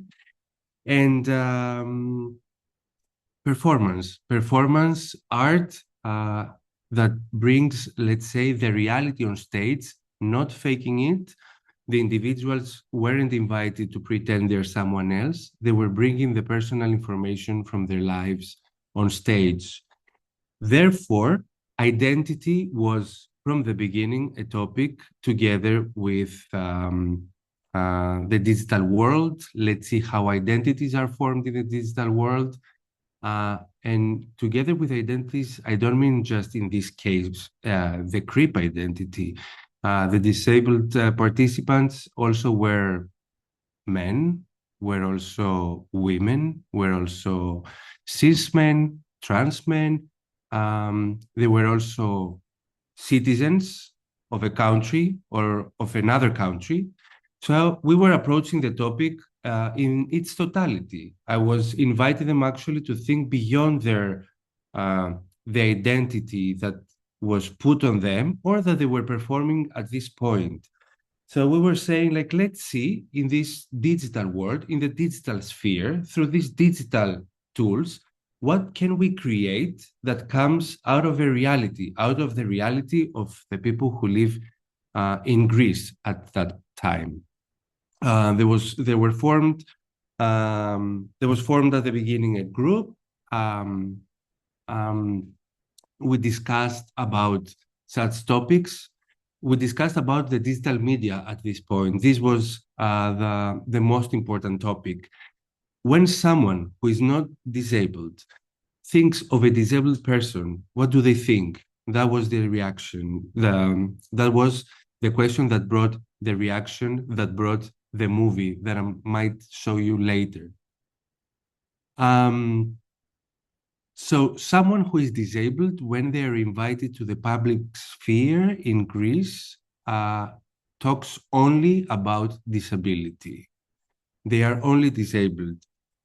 Therefore, the movie creates an environment, a digital environment that creates a new stereotype, let's say, a new reality that disabled people, in this specific case, can speak about something else. The movie doesn't begin as an accessible movie. And this is because all the people had a different disability. So when they were invited to create an accessible movie, they created an accessible movie for them, for themselves personally. So what you will see during the process is that the movie starts with two blind people who are let's say, the journalists of this TV show. And then, because we need to make it accessible and inclusive, we invite more people. So the interpreter is deaf, so it has to be, there has to be an interpreter, it has to be an audio description, and slowly, the movie is fully accessible, let's say.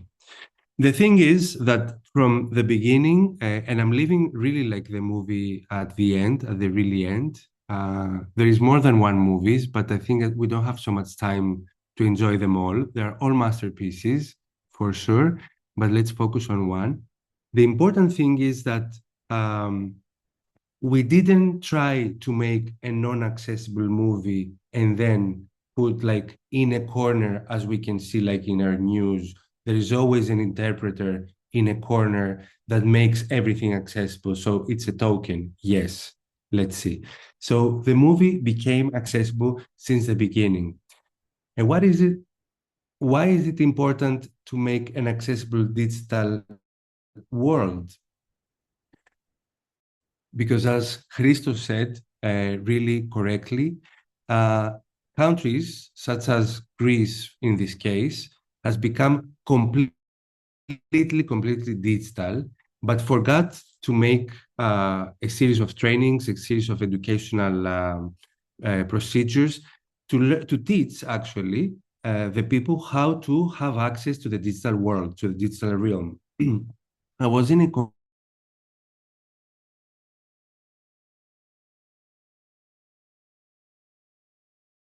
conference in Leeds last week, and we kind of all digital world should be better than the real world. So when we start navigating through the digital world, we make more than we do in the real world. And during this process, and I say this as the last thing, during this process, we saw many reactions in social media that they were talking actually about what we were doing, what we were trying to investigate about accessibility, why accessibility in the digital world is important, why there is more and more disabled people in social media speaking about things that have nothing to do with strictly disability. So I would like to say that all the accessibility features are DIY, or most of them, with a collaboration of professionals.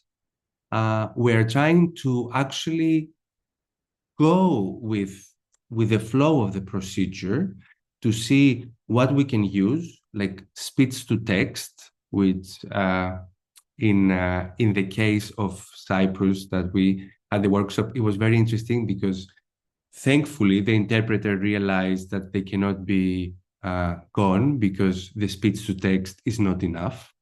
And in the case of Greece, we can see that if we let YouTube decide what the people are saying, there will not be any communication, any proper communication. So we still need the human. Thomas, okay? Sorry, you have 2 more minutes, please. Okay. Thank you. So, yeah, thank you for saying that. So I would like to say that through this process, we saw that, yes, the digital offers a lot of tools, let's say, in this case, but we still need each other. We still need some human presence. So I will share with you this movie that it's not playing, of course, because we're talking about when you talk about digital equity and the digital world, things stop functioning. Sorry for that. I will try to do it again. Thomas, make sure you share. I'm sharing the film. Yes. Με ενδιαφέρουσες συζητήσεις για κοινωνικά θέματα.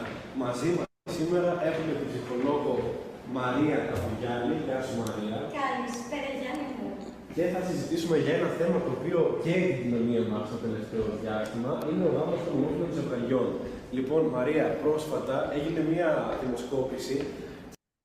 So now you see the movie, which is not really accessible. It starts as not accessible, and then I will go a bit later, where there is an intervention who makes it more accessible and goes like this.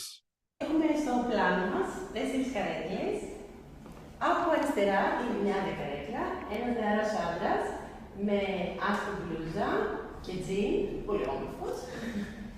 Εκεί πέρα συνέντευξη από μια επίσης νεαρή γυναίκα με μαύρα ρούχα. So it goes slowly, like becoming more accessible. I will say, and I will finish with this, that this project, when it comes to the digital media, like the digital tools, has really elaborated into something immersive. Like the last version of it was the Greek Parliament of the Future, which was a fully immersive performance with the use of a phone, a laptop, a beamer, a projector. At the same time, some other people were connected online. And of course, there was presence of human beings. There was an audio descriptor, and there was an interpreter of sign language. So it's a collaboration. This performance is longer. It was live performance and pre-recorded performance, 45 minutes. And yeah, that's it. So long story short, I would say that at this point, there are some tools still. There are some tools that can make a performance accessible. However, we propose to make it accessible since the beginning. And of course, I would like to highlight that the presence of a human being still in the community is very important, a professional. Thank you very much. Thank you so much, Thomas. Thank you very much for sharing also even a glimpse of your video. And please share on the chat the link so more people can see your video and your work. So I think now it's time for discussion. So maybe we can just take a deep breath and reconsider a little bit what has been laid on this roundtable. Let's imagine it was a roundtable and we're all around it. So I would like to give the floor to Christos to kind of, wrap up what we've said. And we didn't have many questions or comments, maybe just one. So maybe Christos, you can just initiate the conversation. Thank you. Yeah. Thank you, everyone, for your input. Thank you, Maria Luisa. I would like to invite also anyone who feels okay to open their cameras just to be in the plenary. And feel free to share any comments or questions in Greek or English, whatever you prefer. Also, I want to set an umbrella in this last part of our session.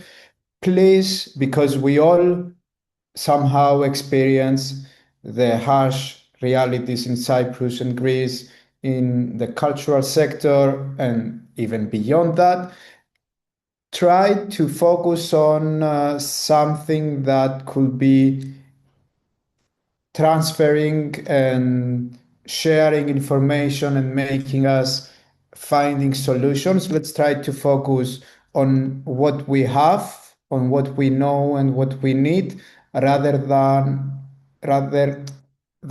on what we are missing and what we do not have. And let's try to have a discussion that is solution oriented. So we started with Nenad. Nenad, thank you very much. Sharing the more θεσμικό in English. Institutional. Institutional. Thank you. Aspect, share. Thank you for sharing the opportunities that are available for creative projects in Cyprus, and I guess the same is in Greece.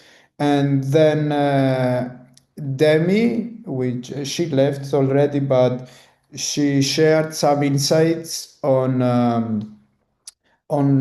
her dance group, and also what it wasn't very clear is she mentioned it, but I want to highlight that there is a presidential order in Greece still in place and ruling that forbids disabled individuals to study dance, and there is still exclusion from theater and drama, higher education in Greece, even though that the presidential order for theater is not on, it has changed, but no disabled individual entered the National School of Drama yet, because we are missing the skills as a sector. We miss the methodologies of teaching, we miss the infrastructures, we miss the mentality to stop assuming what disabled or other individuals with different characteristics can or cannot do. And this is, I think, very important for our discussion, that we still have institutional εμπόδια. Barriers. Obstacles, Yeah. on this transition that we are trying. Then Elena and Andreas shared some valuable insights. Again, this is a group like also Eleftherias Beyond Distance that is coming as an independent organization or artist or initiatives that are trying to cover all the gaps from the societal barriers and the governmental barriers. So it's again initiatives that are trying to bridge gaps, to cover and offer what they know that they need, but without the necessary support and resources. And projects like PAIR, of course, are creative capacity building on the sector. And not only this project, there are several projects from community members, from different partners, both in Greece and Cyprus, aiming to support this transition. And last but not least, this research that Thomas is doing.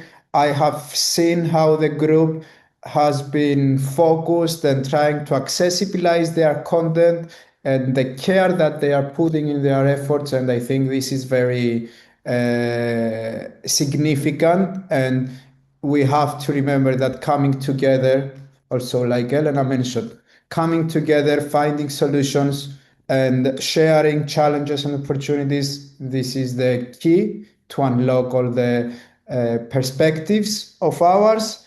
And I have questions for everyone that spoke before, but I would like to give the floor to any of our participants to share a question or a comment.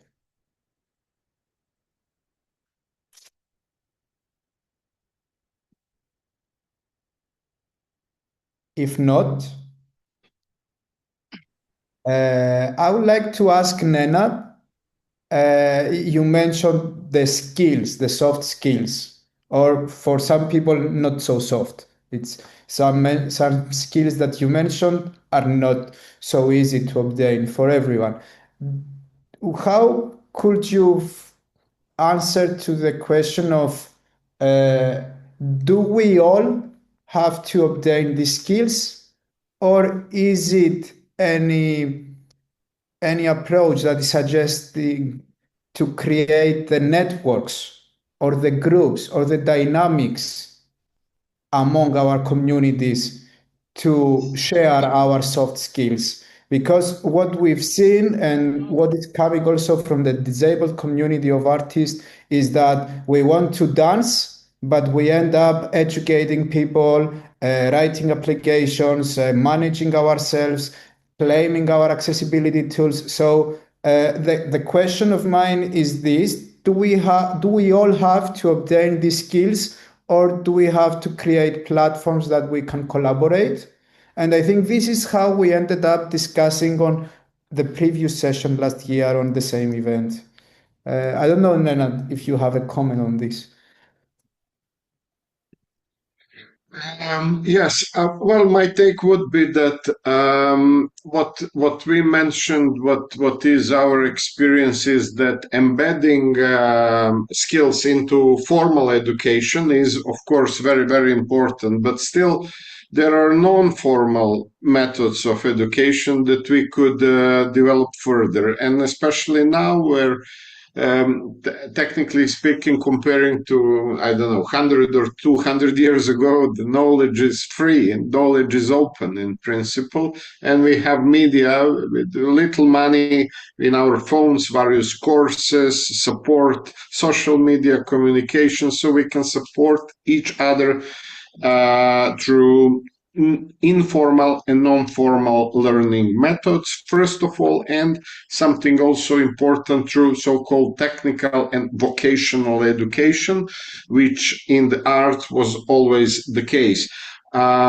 So we should be innovative, and of course it is up to everyone. And diploma is not something certificate is in principle kind of informal to get the job, but to sustain the job, you have to know the job. So we have to be proactive in supporting ourselves, our careers, and we should not let it to any kind of system. And so my first message is that we have to be proactive. By the way, we mentioned different kind of disability. I'm, as you might see from my name, I'm also a kind of outsider in the society. I was born in a different country. I was 25 years old when I came to Cyprus. I didn't speak any English because I didn't have English in the formal education, simple as such. I had French and Russian and Ukrainian. So I didn't speak any English coming to Cyprus. I didn't speak any Greek. Still now, I'm 50, and I when I'm applying to my jobs, I have to warn people that despite the certificates, I need people to support me, my colleagues, and to fix my language because it is not written by the native speaker. It is another kind of the disability that we have to carry on with us. But on the other side, there is a very funny situation where people always make me a compliment how well I speak Greek, while to the native speakers, nobody tells them such compliments because it is kind of expected. So all these advantages we can turn into advantages for some reason, and this is the beauty of the life. Thank you again for your question, and thank you again for having me. Thank you, Nena. And I will grasp my next question to what you said, and I will like, is Andrea still with us? Yes. Andreas. Yes. Yes, nice. I wanted you, you mentioned that you have been involved and supported in this group, and actually, as I understood, now you are taking a more crucial role in the group. I want to ask you two things, which I see very common working with disabled artists also in Athens, Greece. How easy was it for you to understand what is the support that you need? How easy was it for you to spot the gaps in terms of skills and capacities and knowledge that you had? And how easy was it to transfer this need and for the other team members and professionals and artists to understand and come back with a solution or a provision towards this? Is it? Nice question. It wasn't easy, to be honest, because as I said before, I have tried again in the past participating in performances or trying to participate in dance classes or dance lessons, but it was just in the School for the Blind, and it was only we were only people with one way or another with we were visually impaired, so it wasn't that easy to understand what I specifically needed and I'll be honest if I say that at the beginning I didn't even know what I needed. I didn't even know that I needed support. It's something that I realized later during my participation in the group that actually I was needed this kind of support. Thank you, Andreas. And I don't know, again, on the support that individuals that are entering, let's say, let's use this Greek expression, from the window to the creative sector. So we know plenty of disabled artists that have been studying something completely irrelevant because they couldn't study dance or theater or something like this.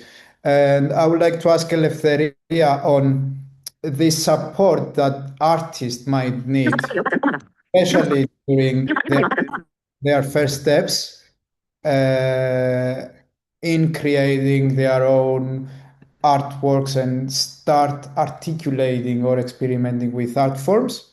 Can you share any insights on what you have seen or what you see that is needed the most? I don't know if it's easy to answer. I know it's not, but you can do it. I will try. Well, of course, as I said, like through our collaboration with Liminal and Christos, we try to educate people, but also remain open to what they need, because we cannot just education, it should be reciprocal. We cannot just come and we bring you the education. This is not how it works. It would be easier if it was that way, but it's not. So we try to discuss, first of all, what is disability, the political dimensions, the different models they are. And then, like, we ask them if they're identify as people with disabilities to take a stance, to find their own place in that place. And think about, as Thomas said before, there are other roles, identity role, roles in society or performance, what other identities they perform, let's say. And then when we do that, then we go more into, okay, what is the project? What is it about? And then we also provide an external mentor that it's actually an artistic mentor that they choose. Mainly it's a local one. And they have some hours of mentorship when someone goes to the studio and helps them or like collaborate with them and assist them with their own questions and needs. For example, a very good example is when Petros Konaris has been working with Christos. And Christos did all his performance holding a broom. And it started like Petros asked, okay, what do you usually do at home? Like, and then it's like, I like cleaning. And then this story came when Christos was transitioning and then he started hiding his need to be clean because he was a woman before. So that was something that women do and men do not clean. So every time he would go and hide when he was holding something to clean. So this actually enabled Christos to be himself and to reveal a story with something very much, with a very everyday thing. So this is a very simple example, but a very specific one. And then what we also provide is usually I teach from my own perspective and experience movement, inclusive movement, and how to work with diverse groups, how to enable a situation where everyone can be part with equity. Yes, I mean, these are like essential steps, but it's not always easy. Like, for example, last year we had a group of deaf people that they have applied for the residency. They got the place, they started working, and in the end, they did not show up. Like they just said 2 months before the final outcome would have come. They did all the workshops with Christos. We have provided all the sign language, everything, like we did the whole thing with them, but then they just didn't deliver. So there it's always a question, what would they need in order to deliver? I took it personally at first. I was like, but then I said, okay, maybe there's something that I haven't understood and I need to go back there and ask and try to understand what would they need in order to come on stage, or maybe not even on stage, like to just do a discussion, let's say. I don't know. Yeah. Thank you, Eleftheria. And Andreas before mentioned that he learned how to be adaptable, how to adapt to new situations and incidents. He got self-confidence, more self-confident, and he learned how to collaborate better. And I want to ask my friend Thomas, because I know that the participants from your workshops and the project that we do together have been scaled up in terms of their capacities and capabilities. I would like to ask if you have learned something during this process and if you can narrow it down to one or two things that you believe that changed your practices while interacting with these thematics and subjects. Yeah, first of all, I think that the people who participated in the workshops and they're participating each time in the research, like in both in Cyprus with Synergio and both with Liminal, they're people with a strong political presence, like they know exactly where they live and who they are and what they do in life. So this is very important that I didn't just like meet people who are like, because we discussed about identities, who have a certain ability or disability, but they have a very specific standing in life. So for me, the fact that this came from people who, before I work with, I would also like limit myself in the way I think of how they think on who they are. This first of all has changed, like the pre-assumption, like the assumptions that I had beforehand of what a disabled person in Greece thinks about life. And also, this is something that actually changed me and allowed me also to bring more material in the process. The fact that I started saying something about the social media before, but I didn't conclude because I go from one topic to the other. What I want to say is that some people, when they see disabled people speaking about other issues than their own disability in the social media, say, okay, you want to talk about your sexuality now or about your right to have a job when you cannot even go to the supermarket because you're disabled.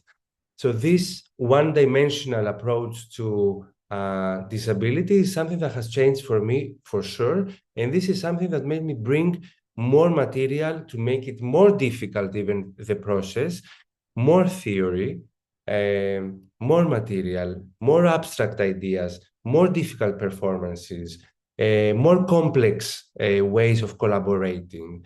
And also because they also were asking for more, you know. And I think because this also, like, this concept actually makes everyone work in a way that they weren't thinking. Also, that it's not, someone asked, like someone from the participants asked me, like, how did you come with this necessity to collaborate with people with disabilities? And I said, sorry, what am I working with? Because I had forgotten it throughout the process. And she said, yes, because the thing is that I come from a background of, like, let's say, the so-called care, which means that I bring the notion of care, the slowness, and the accessibility to education from all the perspectives. And they helped me stop creating an environment just for deaf people, just for... They made me actually understand how I can create an immersive environment for my own necessities. And also I saw them before suggesting, thinking all of the members of the group, which at the beginning it was easy. But when we ended up being 22 in a Zoom meeting, thinking as I don't know, as a wheelchair user, what you're going to propose is going to be performed by a blind woman, by a deaf man. This is like something that, you know, it makes it transdisciplinary, as we say. So yeah, it has a lot of, like, it has changed, like, my ethics, it has changed my aesthetics, which is like quite combined. And yeah, so this is like why we want more and more and more.